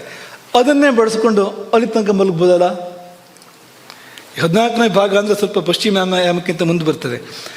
ಈ ಪಶ್ಚಿಮ ಯಾಮ ಅಂದರೆ 3ರಿಂದ 3:30 ಗಂಟೆ ಮಧ್ಯದಲ್ಲಿ, ಬೆಳಗಿನ ಜಾವ 3 ಗಂಟೆಯಿಂದ 3:30 ಗಂಟೆ ಮಧ್ಯದಲ್ಲಿ ಬರ್ತದೆ ಅದು ಸುಮಾರು ಪಶ್ಚಿಮ ಯಾಮ ಅಂದರೆ, ಅಲ್ಲಿಂದ ಆರಂಭ ಆಗುವಂಥದ್ದು. ಬ್ರಾಹ್ಮ ಮುಹೂರ್ತ ಅಂದರೆ ಮತ್ತೊಂದು 3/4 ಗಂಟೆ 1 ಗಂಟೆ ಸಿಗ್ಬೋದು ನಂತರವೂ ಕೂಡ ಅಂತ, ಅಷ್ಟಾದರೆ ಅಷ್ಟು ಅಂತ. ಅದಕ್ಕೆ ರಾಮ ಹೇಳಿದ್ದು ಏಕಯಾಮಾವಶಿಷ್ಟಾಯಾಮ್ ರಾತ್ರವು ಪ್ರತಿ ವಿಬುದ್ಧ ಸಹ. ರಾತ್ರಿ ಒಂದು ಯಾಮ ಉಳಿದಾಗ 7 ಅಂತ. ರಾಮ ಇದ್ದಿದ್ದ ಹಾಗೆ ಅಂತ. ಹಾಗಾಗಿ ಇಲ್ಲಿ ಮಧ್ಯಮವು ಯಾವುವು ಅಂತ ಹೇಳಿದಾಗ ಅವರು ಸಮಯವನ್ನು ಹೇಳಿದರು ಅಂತ, ಯಾವಾಗ ಮಲಗಬೇಕು ಅಂತಲೂ ಹೇಳಿದರು ಅಂತ. ಮೊದಲನೇ ಯಾಮ ಅಲ್ಲ, ಕೊನೆ ಯಾಮವೂ ಅಲ್ಲ, ರಾತ್ರಿ ಒಂದು ಯಾಮ ಕಳೆಯೋ ಹೊತ್ತಿಗೆ ಅದರ ಹತ್ರ ಮಲಗು ಅಂತ. ಆಮೇಲೆ ಎಚ್ಚರ ಇರಬಾರ್ದು ಅದರ ನಂತರ. ಹೀಗೆ ಮಲಗಿದ್ರೆ ಏನಾಗುತ್ತೆ? ಈ ಥರ ಮಲಗಿದ್ರೆ ಆಗ ಲಾಭ ಏನು ಅಂದರೆ, ಎಲ್ಲ ಲಾಭಗಳಿಗಿಂತ ದೊಡ್ಡ ಲಾಭ ಆಗ್ಬೋದು. ಅತ್ಯಂತ ದೊಡ್ಡ ಲಾಭ, ಮನುಷ್ಯ ಜನ್ಮಕ್ಕಿರ್ತಕ್ಕಂಥ ಮಹತ್ತಮವಾದ ಲಾಭ. ಇನ್ನೇನಿಲ್ಲ, ಆ ಲಾಭ ಆದಮೇಲೆ ಮತ್ತೆ ಆ ಲಾಭವೂ ಕೂಡ ಆಗಬೇಕಾಗಿಲ್ಲ, ಅಂಥ ಲಾಭ ಆಗ್ಬೋದು. ದಕ್ಷ ಸ್ಮೃತಿ ಹೇಳುವ ಪ್ರಕಾರ ಯಾಮದ್ವಯಂ ಶಯಾನಸ್ತು ಬ್ರಹ್ಮಭೂಯಾಯ ಕಲ್ಪತೆ. ಈ ನಡುವಿನೆರಡು ಯಾಮಗಳಲ್ಲಿ ಅದಕ್ಕೆ ಸೀಮಿತವಾಗಿ ಮಲಗುವವನು, ನಿದ್ದೆ ಮಾಡುವವನು, ಅವನು ನಿದ್ದೆ ಮಾಡೋದಿಲ್ಲ, ಅವನು ಯೋಗವನ್ನು ಮಾಡ್ತಾನೆ. ಆ ನಿದ್ದೆ ಧ್ಯಾನವಾಗಿ ಪರಿಣಮಿಸ್ತದೆ. ಮಧ್ಯರಾತ್ರಿ ಮಧ್ಯ ಬಿಂದುವಾಗಿ ಬರುವಂತೆ ಹಿಂದೂ ಮುಂದೆ ಸಮನಾಗಿ ಯಾರು ನಿದ್ದೆ ಮಾಡ್ತಾನೋ ಅವನು ನಿದ್ದೆ ಮಾಡ್ತಾ ಇರೋದಿಲ್ಲ, ಅವನು ಧ್ಯಾನ ಮಾಡ್ತಾ ಇರ್ತಾನೆ, ಯೋಗ ಮಾಡ್ತಾ ಇರ್ತಾನೆ. ಅವನು ಬ್ರಹ್ಮಭೂಯಾಯ ಕಲ್ಪತೆ, ಪರಬ್ರಹ್ಮವೇ ಆಗ್ತಾನೆ. ಬ್ರಹ್ಮಭೂಯ ಅಂದ್ರೆ ಅದು ಬ್ರಹ್ಮಭಾವ. ಅವನು ಮುಕ್ತಿ ಅಂದರೆ ಸಂಪೂರ್ಣ ಮುಕ್ತಿ, ಅದನ್ನು ಪಡಿತಾನವನು. ಅಲ್ಲಿವರೆಗೆ ವ್ಯಾಪ್ತಿ ಇದೆ ನಿದ್ರೆಗೆ. ಹಾಗಾಗಿ ಮಲ್ಕೊಂಡಲ್ಲೇ ಸಂಪಾದನೆ ಮಾಡು ಹಣನ, ಮಲ್ಕೊಂಡಲ್ಲೇ ಆಯುಷ್ ಜಾಸ್ತಿ ಮಾಡ್ಕೊಂತಲ್ಲ ಹೇಳಿದ್ವಲ್ಲ, ಇದು ನೋಡಿ, ಇದು ನಿಜವಾದ ಅಂದರೆ ನಿಧಿ ಸಿಕ್ಕೋದು ಅಂದರೆ ಇದು ಅಂತ. ಲಾಟ್ರಿ ಹೊಡಿತು ಅಂತ ಹೇಳಬೇಡಿ, ಅದು ಬೇಡ, ನಿಧಿ ಸಿಕ್ತು ಅಂತ ಹೇಳೋಣ, ಚೆನ್ನಾಗಿರ್ತದೆ ಇನ್ನೋದು. ಏನಪ್ಪ ಅಂದರೆ ಅದು ಅಂತ ಏನಂದರೆ ಅವನು ಮುಕ್ತಿಯನ್ನೇ ಪಡಿತಾನೆ. ಬೇರೆ ಸಾಧನೆ ಬೇಕಾಗದೆ ಹೋಗ್ಬೋದು ಅವನಿಗೆ, ಅದು ಸರಿಯಾದರೆ ಅದೇ ಸಾಕಾಗ್ಬೋದು ಅಂತ. ಅದರಲ್ಲೇ ಎಲ್ಲವೂ ಕೂಡ ಆಗ್ಬೋದು. ಅಂದರೆ ನಿಸರ್ಗ ಹೇಗಿದೆ ಅಂದರೆ ನೀವು ಎಲ್ಲೆಲ್ಲಿ ಹೋದರೂ ಅಲ್ಲಲ್ಲೇ ಮುಕ್ತಿಗೆ ದಾರಿಗಳನ್ನ ಇಟ್ಟಿರ್ತದೆ. ಅದು ನೀವು ಊಟ ಮಾಡಿದರೆ ಅಲ್ಲೇ ಮುಕ್ತಿಗೆ ದಾರಿ ಇದೆ. ಆಹಾರ ಶುದ್ಧವು ಸತ್ವಶುದ್ಧವು ಧ್ರುವ ಸ್ಮೃತಿ ಸ್ಮೃತಿಲಂಬೆ ಸರ್ವಗ್ರಂಥೀನಾಂ ವಿಪ್ರಮೋಕ್ಷ. ಅದು ಸರಿಯಾದರೆ ಮುಕ್ತಿಗೆ ಕರ್ಕೊಂಡು ಹೋಗ್ತದೆ. ಅದು ನಿದ್ದೆ ಸರಿಯಾದರೆ ಅದು ಮುಕ್ತಿಗೆ ಕರ್ಕೊಂಡು ಹೋಗ್ತದೆ ನಮ್ಮನ್ನು. ಹಾಗೆ ಎಚ್ಚರದ ಸಮಯ ನಾವು ಸರಿಯಾಗಿದ್ದರೆ, ಕರ್ಮವನ್ನು ಬ್ರಹ್ಮಾರ್ಪಣೆ ಮಾಡ್ತಾ ನಾವು ಎಚ್ಚರವಾಗಿದ್ದರೆ ಅದು ಮುಕ್ತಿಗೆ ಕರ್ಕೊಂಡು ಹೋಗ್ತದೆ ನಮ್ಮನ್ನು. ಕರ್ಮವು ಕೂಡ ಮುಕ್ತಿಗೆ ನಮ್ಮನ್ನು ಕರ್ಕೊಂಡು ಹೋಗ್ತದೆ. ಎಲ್ಲವೂ ಪ್ರತಿಯೊಂದು ಒಂದು ಜೀವನದಲ್ಲಿ ಏನೇನಿದೆಯೋ ಅವೆಲ್ಲವೂ ಕೂಡ ನಮ್ಮನ್ನು ಮುಕ್ತಿಗೆ ಕರ್ಕೊಂಡು ಹೋಗುವಂಥದ್ದು. ಹಾಗಾಗಿ ಹೇಗೆ ನಿದ್ದೆ ಮಾಡಬೇಕು ಅಂತ ಹೇಳಿದ್ದಾರೆ ಅಂದರೆ, ಸಮಾಧಿ ಮಾಸ್ಥಾಯ ಅಂತ ಹೇಳ್ತಾರೆ. ಅಂದರೆ ನಿದ್ದೆಗಿಂತ ಮುಂಚೆ ಧ್ಯಾನ ಮಾಡು, ಸಮಾಧಿಗೆ ಹೋಗು, ಹಾಗೆ ನಿದ್ದೆಗೆ ಹೋಗು ಅಂತ. ಇದು ಉತ್ತಮ ಪಕ್ಷ ಅಂತ. ಅಂದರೆ ಧ್ಯಾನದಿಂದ ನಿದ್ದೆಗೆ ಹೋಗುವಂಥದ್ದು. ಸಮಾಧಿ ಮಾಸ್ಥಾಯ ಅಂದರೆ ಧ್ಯಾನದ ತುದಿ ಮುಟ್ಟಿ ಹಾಗೆ ನಿದ್ದೆಗೆ ಹೋಗುವಂಥ ಅಲ್ಲಿವರೆಗೆ ಹೇಳಿಬಿಟ್ಟಿದ್ದಾರೆ ಅವರು. ಕೊನೆ ಪಕ್ಷ ನಮ್ಮ ಈಗಿನ ನಮ್ಮ ಸಾಮಾನ್ಯ ವ್ಯಾಪ್ತಿಯಲ್ಲಿ ಹೇಳೋದಾದರೆ ಧ್ಯಾನ ಮಾಡು, ಧ್ಯಾನದ ಮೂಲಕ ನಿದ್ದೆ ಹೋಗು, ಧ್ಯಾನ ಮಾಡ್ತಾ ಮಾಡ್ತಾ ನಿದ್ದೆ ಬರಲಿ ಅಂತ. ನಿನಗೇನು ಯಾವುದೋ ರಾಕ್ಷಸರ ನೆನಪು ಮಾಡ್ಕೊಂಡು ನಿದ್ದೆ ಮಾಡಬೇಡ. ನಿದ್ದೆ ಮಾಡಬೇಕಾದ್ರೆ ಯಾವುದೋ ಬೇಡದವರ ಚಲನಚಿತ್ರ ನೋಡಿದರೆ ಅಲ್ಲೇನೋ ದೇವೋ ಭೂತವೋ ಏನೋ ಮಾಡಿರ್ತಾರಲ್ಲಿ ವಿಕಾರ ಆಕಾರ, ಅದನ್ನು ನೆನಪು ಮಾಡ್ಕೊಂಡು ನಿದ್ದೆ ಮಾಡಿದರೆ ಅದೇ ಬರ್ತದೆ. ಮತ್ತೆ ನಿದ್ದೆ ಮಾಡಿ ಇದು ಸ್ವಪ್ನದಲ್ಲಿ ಹಾಗೆಲ್ಲ ಮಾಡಬೇಡ. ಅದರ ಬದಲು ದೆವ್ವವನ್ನೆಲ್ಲ ದೇವರನ್ನು ಧ್ಯಾನ ಮಾಡ್ತಾ ನಿದ್ದೆಗೆ ಹೋಗು. ನಮಸ್ಕೃತ್ವ ಅವ್ಯಯಂ ವಿಷ್ಣುಂ ಸಮಾಧಿಸ್ಥಃ ಸ್ವಪೇನ್ ನಿಶಿ. ನಮಸ್ಕೃತ್ವ ಅವ್ಯಯಂ ವಿಷ್ಣುಂ, ಅವ್ಯಯನಾದ ನಾಶರಹಿತನಾದ ವಿಷ್ಣುವನ್ನು ನಮಸ್ಕೃತ್ವ ನಮಸ್ಕರಿಸಿ, ಸಮಾಧಿಸ್ಥಃ ಸಮಾಧಿಸ್ಥನಾಗಿ ನಿಶಿ ಸ್ವಪೇತ್, ರಾತ್ರಿ ಹಗಲಲ್ಲ ನಿದ್ದೆ ಮಾಡ್ಬೋದು, ನಿದ್ದೆ ಮಾಡಬೇಕು. ವಿಷ್ಣು ಸ್ಮೃತಿಯಲ್ಲಿ ವೈದಿಕಾನ್ ಮಂತ್ರಾನ್ ಸಾವಿತ್ರೀಂಚ ಜಪಿತ್ವಾ, ಯಾರಿಗೆ ಅಧಿಕಾರ ಇದೆಯೋ ಅಂಥವರು ಅದನ್ನು ಬಲ್ಲವರು ವೈದಿಕ ಮಂತ್ರಗಳನ್ನು ಜಪಿಸ್ತಾ ನಿದ್ದೆಗೆ ಹೋಗಬೇಕು. ಅಥವಾ ಸಾವಿತ್ರೀಂ ಜಪಿತ್ವ, ಗಾಯತ್ರಿಯನ್ನು ಮಾಡ್ತಾ ಮಾಡ್ತಾ ನಿದ್ದೆಗೆ ಹೋಗುವ. ಸಾವಿತ್ರೀಂ ಜಪಿತ್ವ. ನಾವೆಲ್ಲ ಗಾಯತ್ರಿ ಜಪ ಮಾಡೋದಿಲ್ವಲ್ಲ, ಅಂದರೆ ಮಂಗಲ ಶ್ರುತಂ, ಯಾವುದಾದ್ರೂ ಮಂಗಲಕರವಾದ ಶಬ್ದವನ್ನು ಕೇಳ್ತಾ ನಿದ್ದೆ ಮಾಡು. ಶಂಖಂಚ, ವಾ ಅಂತ ಹೇಳಿಲ್ಲ, ಅದೋ ಇದು ಮತ್ತೊಂದು, ಅದು ಮಾಡು ಇದು ಮಾಡು ಇನ್ನೊಂದು ಮಾಡು ಅನ್ನೋ ಥರ ಹೇಳ್ತಾ ಇದ್ದಾರೆ. ಶಂಖಂಚಾನ್, ಶಂಖನಾದ, ಶಂಖಧ್ವನಿಯನ್ನು ಕೇಳ್ತಾ ಕೇಳ್ತಾ ನಿದ್ದೆ ಮಾಡು. ಇಷ್ಟೆಲ್ಲ ಮಾಡಿಕೊಂಡು ಶಂಖಂಚ ಶೃಣ್ವನ್ ದಕ್ಷಿಣ ಶಿರಸ್ವಪೇತ್, ದಕ್ಷಿಣ ಶಿರಾಸ್ವಪೇತ್, ದಕ್ಷಿಣಕ್ಕೆ ತಲೆ ಇಟ್ಟು ಮಲ್ಕೋ. ವಿಷ್ಣು ಸ್ಮೃತಿ ಇದು. ಎಲ್ಲ ಈ ಸ್ಮೃತಿಗಳು ಒಂದಲ್ಲ ಎರಡಲ್ಲ, ಇಷ್ಟೆಲ್ಲ ಹೇಳ್ಬಿಟ್ಟಿವೆಯಲ್ಲ. ಅಂದರೆ ಇದೆಲ್ಲ ಅದನ್ನೇ ಹೇಳ್ತಾ ಇರೋದು. ಇಷ್ಟೆಲ್ಲ ಆದರೆ ಏನಪ್ಪ ಆಗೋದು ಅಂದರೆ ಮತ್ತೆ ಶಂಕರಾಚಾರ್ಯರು ಬರ್ತಾರೆ. ನಿದ್ರಾ ಸಮಾಧಿ ಸ್ಥಿತಿ, ಶಂಕರಾಚಾರ್ಯರ ವಾಣಿ. ನಿದ್ರಾ ಸಮಾಧಿ ಸ್ಥಿತಿ ಯಾವಾಗ ಆಗೋದು ಅಂದರೆ ಹೀಗೆ ಮಾಡಿದಾಗ ಅದು ಆಗುವಂಥದ್ದು. ಹಾಗಾಗಿ ನಿದ್ದೆ ಅಂದರೆ ಅದು ಸಮಯ ಹಾಳು ಅಂತ ಅನ್ಕೋಬಾರ್ದು. ಅನೇಕರು ಹಾಗೆ ಅಂದ್ಕೊಂಡಿದ್ದಾರೆ, ತುಂಬ ಕೆಲಸ ಮಾಡ್ತೇವೆ ಅಂತ ಅಂದ್ಕೊಂಡಿರೋರು. ನಿದ್ದೆ ಅಂದರೆ ಸುಮ್ಮನೆ ಸಮಯ ಹಾಳು ಅಂತ ಅಂದ್ಕೊಂಡು ಆ ಹೊತ್ತಲ್ಲೂ ಕೆಲಸ ಮಾಡ್ತೇನೆ ಅಲ್ಲದು. ನಿದ್ದೆಯಿಂದ ಆಗ್ತಕ್ಕಂಥ ಲಾಭವನ್ನು ಬೇರೆ ಯಾವ ಕೆಲಸವೂ ಕೂಡ ಕೊಡೋಕ್ಕೆ ಸಾಧ್ಯ ಇಲ್ಲ. ಅದೊಂದು ಪುಟ್ಟ ಸನ್ಯಾಸ ಇದ್ದ ಹಾಗೆ ಎಲ್ಲವನ್ನು ಬಿಡ್ತೇವೆ. ಆ ಸಮಯದಲ್ಲಿ ನಾವು ನಿದ್ದೆ ಮಾಡುವಾಗ ಎಲ್ಲವನ್ನು ತ್ಯಾಗ ಮಾಡ್ತೇವೆ. ತ್ಯಾಗ ಮಾಡಿ ಹೋಗ್ತದೆ ತಾನಾಗಿ. ಹೆಂಡತಿ, ಮಕ್ಕಳು, ದುಡ್ಡು, ಕಾಸು, ಅಥವಾ ಗಂಡ, ಮಾವ, ಅತ್ತೆ ಏನಾದರೂ ಇದೆಯಾ ಆ ಸಮಯದಲ್ಲಿ? ಈ ಸೀರೆ, ಆ ಅಂಗಿ ಏನಾದರೂ ಇದೆಯಾ ಅವಾಗ? ಏನಿಲ್ಲ ಅಂತ. ಇವನು ಬೈದಿದ್ದು, ಅವನು ಹೊಗಳಿದ್ದು ಯಾವುದು ನೆನಪಿಲ್ಲ ಅಂತ, ಹೋಯ್ತು ಎಲ್ಲದೂ ಕೂಡ ಅಂತ. ಅದೊಂದು ಸನ್ಯಾಸ, ಅದೊಂದು ಬಗೆಯ ಸಮಾಧಿ ಅದು ನಿದ್ದೆ ಅನ್ನೋದು ಕೂಡ ಅಂತ. ಹಾಗಾಗಿ ಅಲ್ಲೊಂದು ರೀತಿ ಆತ್ಮದ ಪ್ರಾಥಮಿಕ ಪರಿಚಯ ಆಗುವಂಥ ಸ್ಥಳ ಅದು. ಆತ್ಮ ಹೇಗಿರ್ತದೆ, ಆತ್ಮಾನುಭವ ಹೇಗಿರ್ತದೆ ಅಂತಂದರೆ ಈ ಒಂದು ಉದಾಹರಣೆ ಕೊಡಿದ್ದಾರೆ. ಈ ತರಹ ಇದಕ್ಕಿಂತ ತುಂಬ ಚೆನ್ನಾಗಿ ಅಂತ. ನಿದ್ದೆಯಲ್ಲಿ ಒಂದು ಸುಖ ಇದೆಯಲ್ಲ, ಗಾಢ ನಿದ್ದೆಯಲ್ಲಿ, ಅದೇ ತರಹ ತುಂಬ ಕೋಟಿ ಪಾಲು ಉತ್ಕೃಷ್ಟ ಅದಕ್ಕಿಂತ ಅಂತ. ಹಾಗೆ ಅಂದ್ಕೊಳ್ಳಿ. ನಿದ್ದೆಯನ್ನೇ ಎಷ್ಟು ಆಸೆ ಪಟ್ಟು ಮಾಡ್ತೇವೆ ನಾವು ಅಲ್ವಾ? ಅದು ಹೇಗಿರ್ಬೋದು? ಅದೇನಾದ್ರು ಸಿಕ್ಕಿದರೆ ನಾವು ಹೇಗೆ ಹಪಿಸ್ಬೋದು ಅದಕ್ಕೋಸ್ಕರವಾಗಿ ಅಂತ. ಅದು ಬೇಕೇ ಬೇಕು ಅಂತ ಮತ್ತೆಲ್ಲವನ್ನು ಬಿಡ್ಬೋದು ಅದಕ್ಕೋಸ್ಕರವಾಗಿ. ಹಾಗಾಗಿ ತುಂಬ ಹತ್ತಿರದ ಸ್ಥಿತಿ ಅದುವೇ ನಿದ್ದೆಯೇ. ನಿರ್ವಿಕಲ್ಪ ಸಮಾಧಿಗೆ ಅತ್ಯಂತ ಹತ್ತಿರದ ಸ್ಥಿತಿ. ಯಾಕೆಂದರೆ ಜಾಗೃತ್ತು, ಸ್ವಪ್ನ, ಸುಷುಪ್ತಿ, ತುರಿಯ. ತುರಿಯ ಅಂದರೆ ಸಮಾಧಿ. ಆ ತುರಿಯಕ್ಕಿಂತ ಕೆಳಗೆ ಯಾವುದಿದೆ ಅಂದರೆ ಸುಷುಪ್ತಿ. ಹತ್ತಿರ ಇರುವಂಥದ್ದು ಇದು, ತುಂಬ ಹತ್ತಿರ ಇರುವಂಥದ್ದು, ಧ್ಯಾನಕ್ಕೆ ಉದಾಹರಣೆ ಆಗಬಲ್ಲಂಥದ್ದು. ಅದು ಆತ್ಮದ ಪರಿಚಯವೂ ಆಗತ್ತೆ ಅಲ್ಲಿ ನಿದ್ದೆಯಲ್ಲಿ, ಮಾಯೆಯ ಪರಿಚಯವೂ ಆಗತ್ತೆ. ಏನೂ ಗೊತ್ತಾಗ್ತಾ ಇಲ್ಲ, ಮಾಯೆದು ಏನೊಂದು ಗೊತ್ತಾಗಿರಲಿಲ್ಲ. ಸುತ್ತ ಏನು ಗಲಾಟೆ ಐತೆ ಅಂತ ಗೊತ್ತೇ ಇಲ್ಲ ನನಗೆ, ಮಾಯೆದು. ಹಾಗಾಗಿ ಆತ್ಮದ ಪರಿಚಯ, ಮಾಯೆಯ ಪರಿಚಯ ಎರಡೂ ಒಟ್ಟಿಗೆ ಆಗಬೇಕು ಅಂದರೆ ಒಳ್ಳೆ ನಿದ್ದೆ ಮಾಡಿ. ಅಲ್ಲಿ ಎರಡೂ ಕೂಡ ಆಗೋದಕ್ಕೆ ಸಾಧ್ಯ ಇದೆ. ಹಾಗಾಗಿ ತಾಯಿ ಬರುವಳು ರಾತ್ರಿ ನಿದ್ರೆಯಾಗಿ, ಸಕಾಲದಲ್ಲಿ ಬಂದಾಗ ದೇವಿಯನ್ನು ನಾವು ಸಕ್ರಮವಾಗಿ ಸ್ವಾಗತ ಮಾಡಬೇಕು. ಪೂಜೆಯ ನಿಯಮಗಳನ್ನು ಪಾಲನೆ ಮಾಡಬೇಕು. ಪೂಜಾ ಸ್ಥಳ ಶಾಂತವಾಗಿರಬೇಕು. ಇಲ್ಲದೇ ಇದ್ದರೆ ಪೂಜೆ ಆಗೋದಿಲ್ಲ. ನಿದ್ದೆ ಅನ್ನೋ ಪೂಜೆ ಆಗೋದೇ ಇಲ್ಲ. ಶಾಂತ ಸ್ಥಳ ಅಲ್ಲದೆ ಇದ್ದರೆ ನಿದ್ದೆ ಬರೋದು ಹಾಗೆ. ಹಾಗಾಗಿ ಪೂಜೆ ಆಗೋದಿಲ್ಲ. ಅಷ್ಟಾವಕ್ರವಾಗಿ ಮಲಗಬಾರ್ದು, ಎಂಟ್ರಂಕಿ ಹಾಗೆಲ್ಲ ಮಾಡ್ಕೊಂಡು ಮಲಗಬಾರ್ದು. ಹೀಗೆ ಹಾಸಿಗೆ ಹೀಗೆ ಇವನು ಹಾಗೆಲ್ಲ ಮಲಗಬಾರ್ದು. ಅಥವಾ ಆ ಕಡೆ ತಲೆ ದಿಂಬಿದೆ, ಈ ಕಡೆ ತಲೆ ಇದೆ ಅಂತ ಮಲಗುವಾಗ ಸರಿ ಇತ್ತು. ಆಮೇಲೆ ನೋಡಿದರೆ ತಲೆ ದಿಂಬಿನ ಮೇಲೆ ಕಾಲಿದೆ ಅಂತ, ಹೀಗೆಲ್ಲ ಆಗಬಾರ್ದು ಅಂತ. ಹಾಗಾಗಿ ಸರಿಯಾಗಿ ವ್ಯವಸ್ಥಿತವಾಗಿ ಶಾಂತವಾಗಿ ಎಡಮಗ್ಲಲ್ಲಿ ಮಲಗಬೇಕು.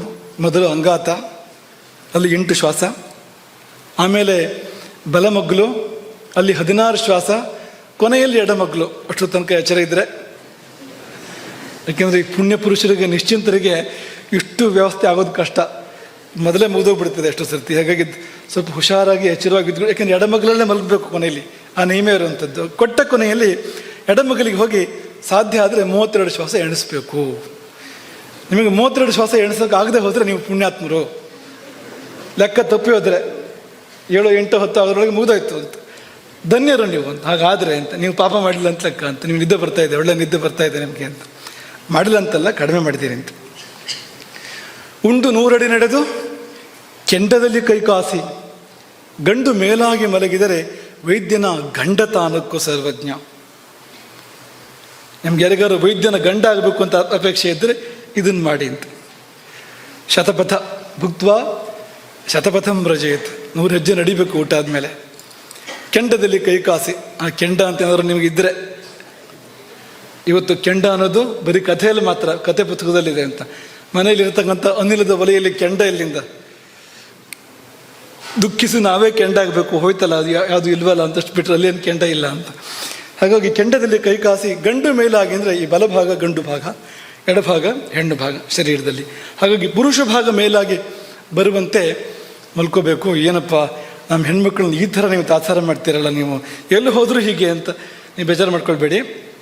ಏಳುವಾಗ ಹೆಣ್ಣು ಭಾಗ ಮೇಲಾಗಿ ಹೇಳುವಂಥದ್ದು. ಯಾಕೆಂದರೆ ಬಲಮಗ್ಲಾಗಬೇಕು ಏಳುವಾಗ. ಬಲಮಗ್ಲಾದಾಗ ಈ ಎಡಭಾಗ ಮೇಲಕ್ಕೆ ಬರಬೇಕು, ತಾನೇ ತಾನಾಗಿ ಸಹಜವಾಗಿ ಬರ್ತದೆ. ಯಾಕೆಂದರೆ ಎಚ್ಚರ ಆಗುವಾಗ ಯಾವ ನಾಡಿ ಇದ್ದರೂ ಏಳುವಾಗ, ಎದ್ದೇಳುವಾಗ ಚಂದ್ರನಾಡಿ ಬರಬೇಕು. ಹೇಗಿದ್ರು ಬರಬೇಕು ಅಂದರೆ ಎಡಗಡೆಗೆ ಶ್ವಾಸ ಬರಬೇಕು ಅಂದರೆ ನೀವು ಬಲಮಗ್ಲಾಗಿ ಮಲಗಬೇಕಾಗ್ತದೆ ಆ ಸಮಯದಲ್ಲಿ. ಹಾಗೆ ಅಂತ ಕೊನೆಯಲ್ಲಿ ಒಂದು 4-3 ಮಾತುಗಳನ್ನು ಹೇಳಿ ಇದನ್ನು ಪರ್ಯವಸಾನ ಮಾಡ್ತೇವೆ. ಊಟಕ್ಕೂ ಮತ್ತು ನಿದ್ದೆಗೂ ಸಂಬಂಧ ಇದೆ ಅಂತ ಹೇಳಿದ್ವು. ಚೂರು ಹೇಳಿ ಇದನ್ನು ನಿಲ್ಲಿಸ್ತೇವೆ, ಸಮಯದ ಮಿತಿ ಇದೆ. ನೀವು ಊಟದಲ್ಲೇ ಸಿದ್ಧತೆ ಮಾಡಬೇಕು ನಿದ್ದೆಗೆ. ಏನು ಸಿದ್ಧತೆ ಅಂದರೆ, ರಾತ್ರೋಚ ಭೋಜನ ಕುರಿಯಾತ್ ಪ್ರಥಮ ಪ್ರಹರ ಅಂತಾರೆ. ಮೊದಲನೇದಾಗಿ ಊಟವನ್ನು ಬೇಗ ಮಾಡಬೇಕು, ಮೊದಲನೇ ಪ್ರಹರದಲ್ಲೇ ಮಾಡಬೇಕು, ಬೇಗ ಮಾಡಬೇಕು. ಸಾಧ್ಯ ಆದರೆ ಸೂರ್ಯಾಸ್ತಾಗ 1 ಗಂಟೆ ಆಸ್ಪಾಸಲ್ಲೇ ಊಟ ಮಾಡಬೇಕು. ಕಿಂಚಿದೂನಂ ಸಮಶ್ನೀಯಾತ್, ಸ್ವಲ್ಪ ಕಡಿಮೆ ಊಟ ಮಾಡಬೇಕು ರಾತ್ರಿ. ಭೂರಿ ಭೋಜನ, ರಾತ್ರಿಗೆ ಇಟ್ಕೊಳ್ಬೇಡಿ. ಇವತ್ತಿನ ಭಾಷೆಯಲ್ಲಿ ಹೇಳಬೇಕು ಅಂದರೆ ಡಿನ್ನರ್. ನಮ್ಮ ಸಂಸ್ಕೃತಿ ಅಲ್ಲ, ತುಂಬ ಅನಾಹುತವನ್ನು ಮಾಡ್ತದೆ ಡಿನ್ನರ್ ಅದು ಅಂತ. ಅವರದ್ದು ಅವ್ಯವಸ್ಥೆ ಪೂರ್ತಿ. ಬೆಳಗ್ಗೆ ಮುಂಚೆ ಕಡಿಮೆ ಅಂದರೆ ಮೊದಲನೇ ಆಹಾರ ಕಡಿಮೆ, ನಮ್ಮಲ್ಲಿ 3 ಆಹಾರವೇ ಇಲ್ಲ, ಅದು ಬೇರೆ ಮಾತು. ಆಮೇಲೆ ಸ್ವಲ್ಪ ಜಾಸ್ತಿ, ಲಂಚ್ ಅಂದರೆ ಜಾಸ್ತಿ, ಡಿನ್ನರ್ ಅಂದರೆ ಹೊಡೆಯೋಷ್ಟು ಹೊಡಿ ಅಂತ, ಅದು ಡಿನ್ನರ್ ಅಂತ. ಅದಿಲ್ಲ. ಕಿಂಚಿತ್ ಊನಂ ಸಮಶ್ನೀಯ, ಸ್ವಲ್ಪ ಕಡಿಮೆನೇ ಊಟ ಮಾಡುವಂತ. ಅದರಲ್ಲಿಯೂ ದುರ್ಜರಂ ತತ್ರ ಬರ್ಜಯೇತೆ, ಜೀರ್ಣಕ್ಕೆ ಕಷ್ಟ ಎನ್ನುವಂಥದ್ದನ್ನು ತಿನ್ನಬೇಡ ಅಂತ. ಒಳ್ಳೆ ಬೋಂಡ ಮಾಡಿದ್ದಾರೆ, ಘಮಿಸ್ತಾ ಇದೆ ಅಂದರೆ ರಾತ್ರಿಗೆ ಬೇಡ ಅಂತ ಹೇಳಬೇಕು. ನೀವು ಮಧ್ಯಾಹ್ನ ಮಾಡಿ ಏನಿದ್ರು, ರಾತ್ರಿಗೆ ಬೇಡ. ಮೈಸೂರು ಪಾಕ್ ರಾತ್ರಿಗೆ ಬೇಡ ಅಂತ ಉದಾಹರಣೆ ಹೇಳ್ತಾ ಇರುವಂಥ. ಹೀಗೆ ಯಾವುದು ಸ್ವಲ್ಪ ಗುರು ಅಂತ ಅನ್ಸ್ಕೊಳ್ತದೆ, ಅಂದರೆ ಗುರು ಅಂದರೆ ಏನು? ಜೀರ್ಣಕ್ಕೆ ಕಷ್ಟ ಅಂತ, ಜೀರ್ಣಕ್ಕೆ ಭಾರ, ಗುರು ಶಬ್ದಕ್ಕೆ ಭಾರ ಅಂತ ಅರ್ಥ ಇದೆ ಸಂಸ್ಕೃತದಲ್ಲಿ.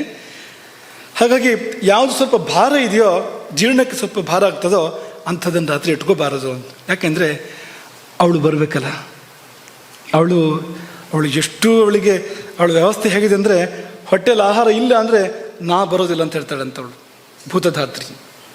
ಉಪವಾಸ ಇದ್ದರೆ ನಾ ಬರಲ್ಲ ಅಂತ ಹೇಳ್ತಾಳಂತವಳು.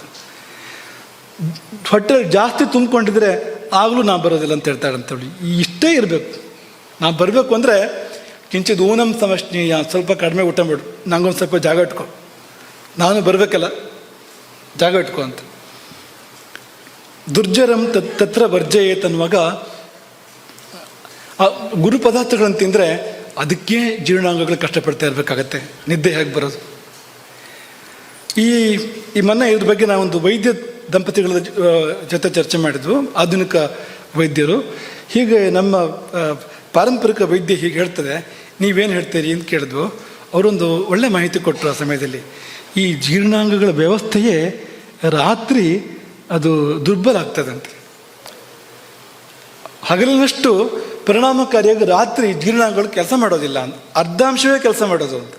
ರಾತ್ರಿ ಒಂದು ಊಟ ಜೀರ್ಣ ಆಗೋದಕ್ಕೆ, ಮಧ್ಯಾಹ್ನ ಒಂದು ಊಟ ಜೀರ್ಣ ಆಗೋದಕ್ಕೆ 4 ಗಂಟೆ ಬೇಕು ಅಂದರೆ ರಾತ್ರಿ 8 ಗಂಟೆ ಬೇಕು, ಅಷ್ಟು ವ್ಯತ್ಯಾಸ ಇದೆ ಅಂತ. ಹಾಗಾಗಿ ದುರ್ಜರಂ ತತ್ರ ವರ್ಜಯೇತ್, ನೀವು ಅದಕ್ಕೆ ಭಾರ ಆಗುವಂಥದ್ದನ್ನು ಕೊಡೋದಕ್ಕೆ ಸಂದರ್ಭ ಅಲ್ಲ ಅಂತ ಅವರು ಒಪ್ಕೊಂಡ್ರು. ಅವರು ಇದನ್ನು ಹೇಳಿದರು, ಅದೇ ಸರಿ ಇದೆ ಅಂತ. ಈ ಡೈಜೆಸ್ಟಿವ್ ಸಿಸ್ಟಮ್ಸ್ ಅಂತ ಏನು ಹೇಳ್ತಾರೆ ಅವರು, ಅದೆಲ್ಲ ಸ್ಲೋ ಡೌನ್ ಆಗುತ್ತೆ ಆ ಸಮಯದಲ್ಲಿ, ಎಲ್ಲ ನಿಧಾನ ಆಗಿಬಿಡುತ್ತೆ ಅದು.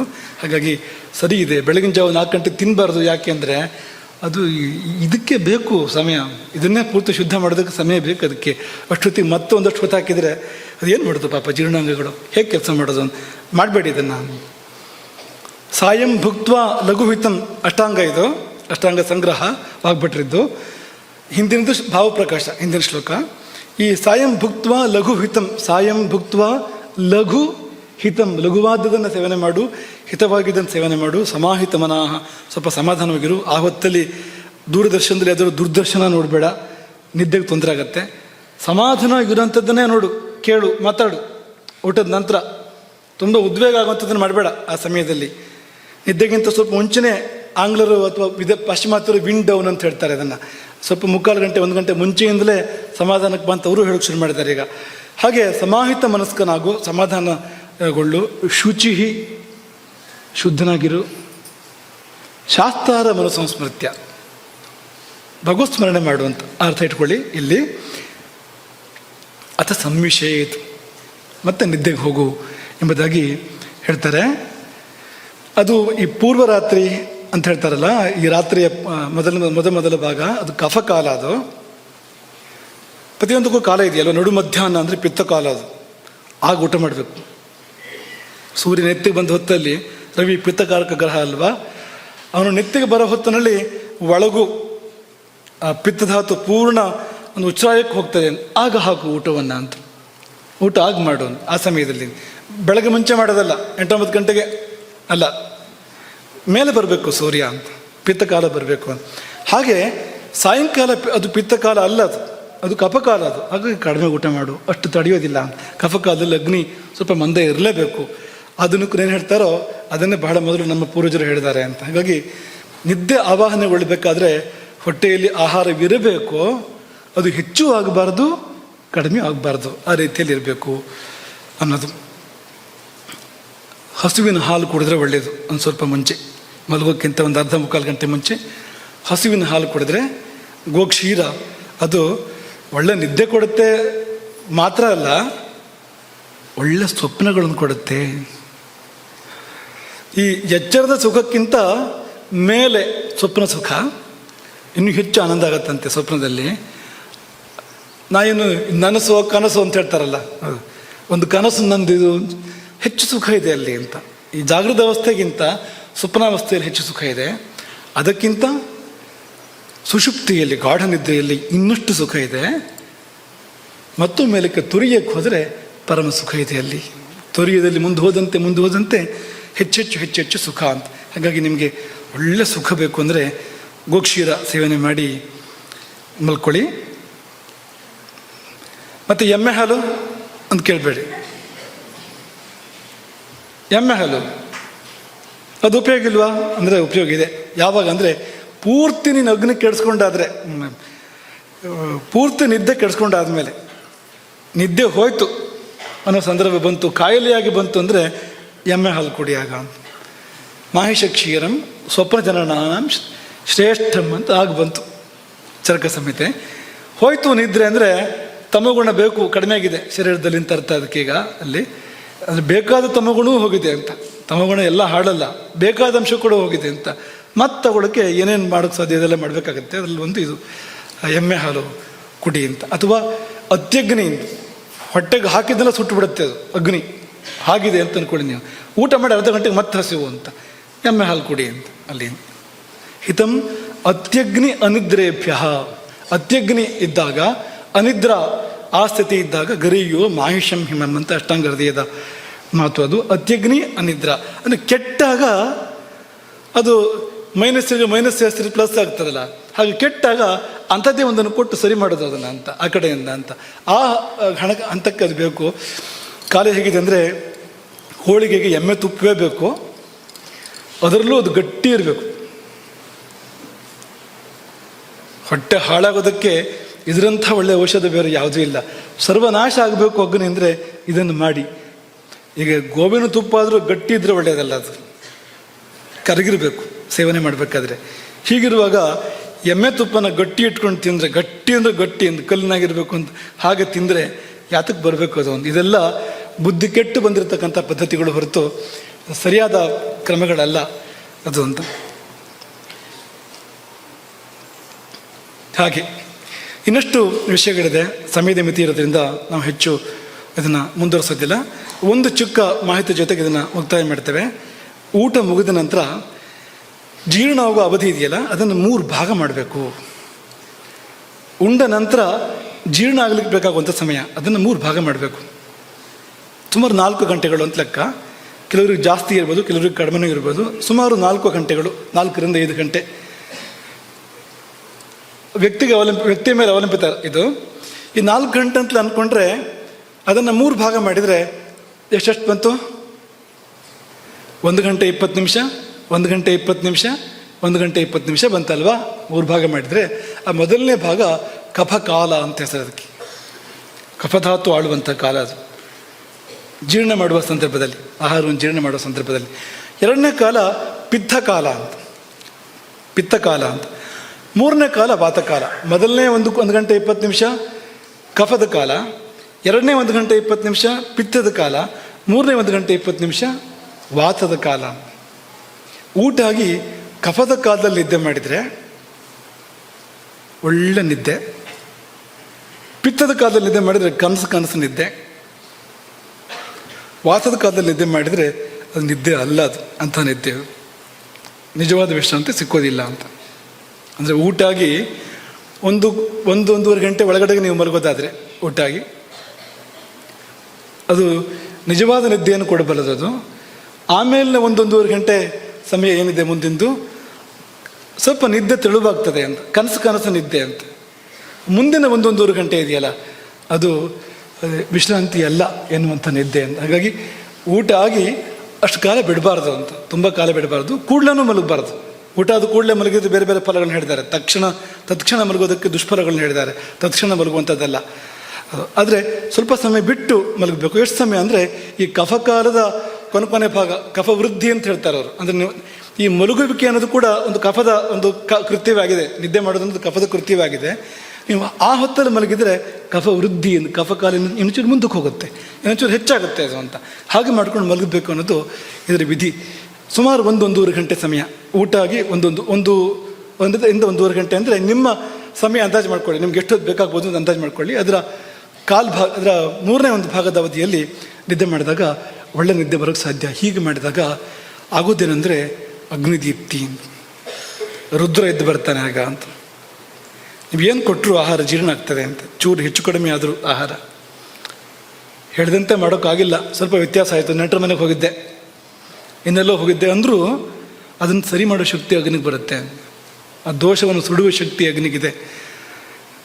ಆಹಾರವನ್ನು ಮಾತ್ರ ಅಲ್ಲ, ಏರುಪೇರುಗಳನ್ನು ಸರಿ ಮಾಡೋ ಶಕ್ತಿ ಅಗ್ನಿಗಿದೆ. ಯಾವಾಗ ಬರುತ್ತೆ ಅಂದರೆ ಅದು ಈ ಸ್ಥಿತಿಯಲ್ಲಿದ್ದಾಗ, ನಿದ್ದೆ ಚೆನ್ನಾಗಿದ್ದಾಗ ಅದು ಬರೋಕ್ಕೆ ಸಾಧ್ಯ ಇದೆ, ಅದಕ್ಕೆ ಅವಕಾಶ ಇದೆ.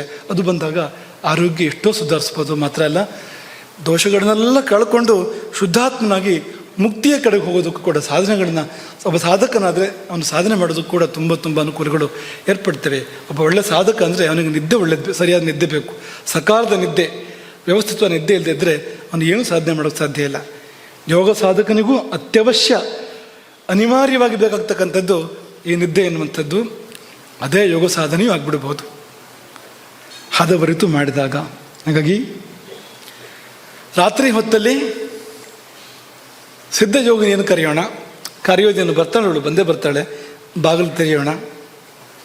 ಹಗಲು ಹೊತ್ತಿನಲ್ಲಿ ಕಾಲಾಗ್ನಿ ರುದ್ರನನ್ನು ಜಾಗೃತಿ ಮಾಡಿಕೊಳ್ಳೋಣ. ಪಿತ್ತ ಕಾಲ ಬಂದಾಗ ಅಥವಾ ಆಹಾರದ ಕಾಲ ಬಂದಾಗ ಕಾಲಾಗ್ನಿ ರುದ್ರನ ಜಾಗೃತಿ ಮಾಡಿಕೊಂಡ್ರೆ ಜೀವನವೇ ಕೈಲಾಸ. ಹರೇ ರಾಮ.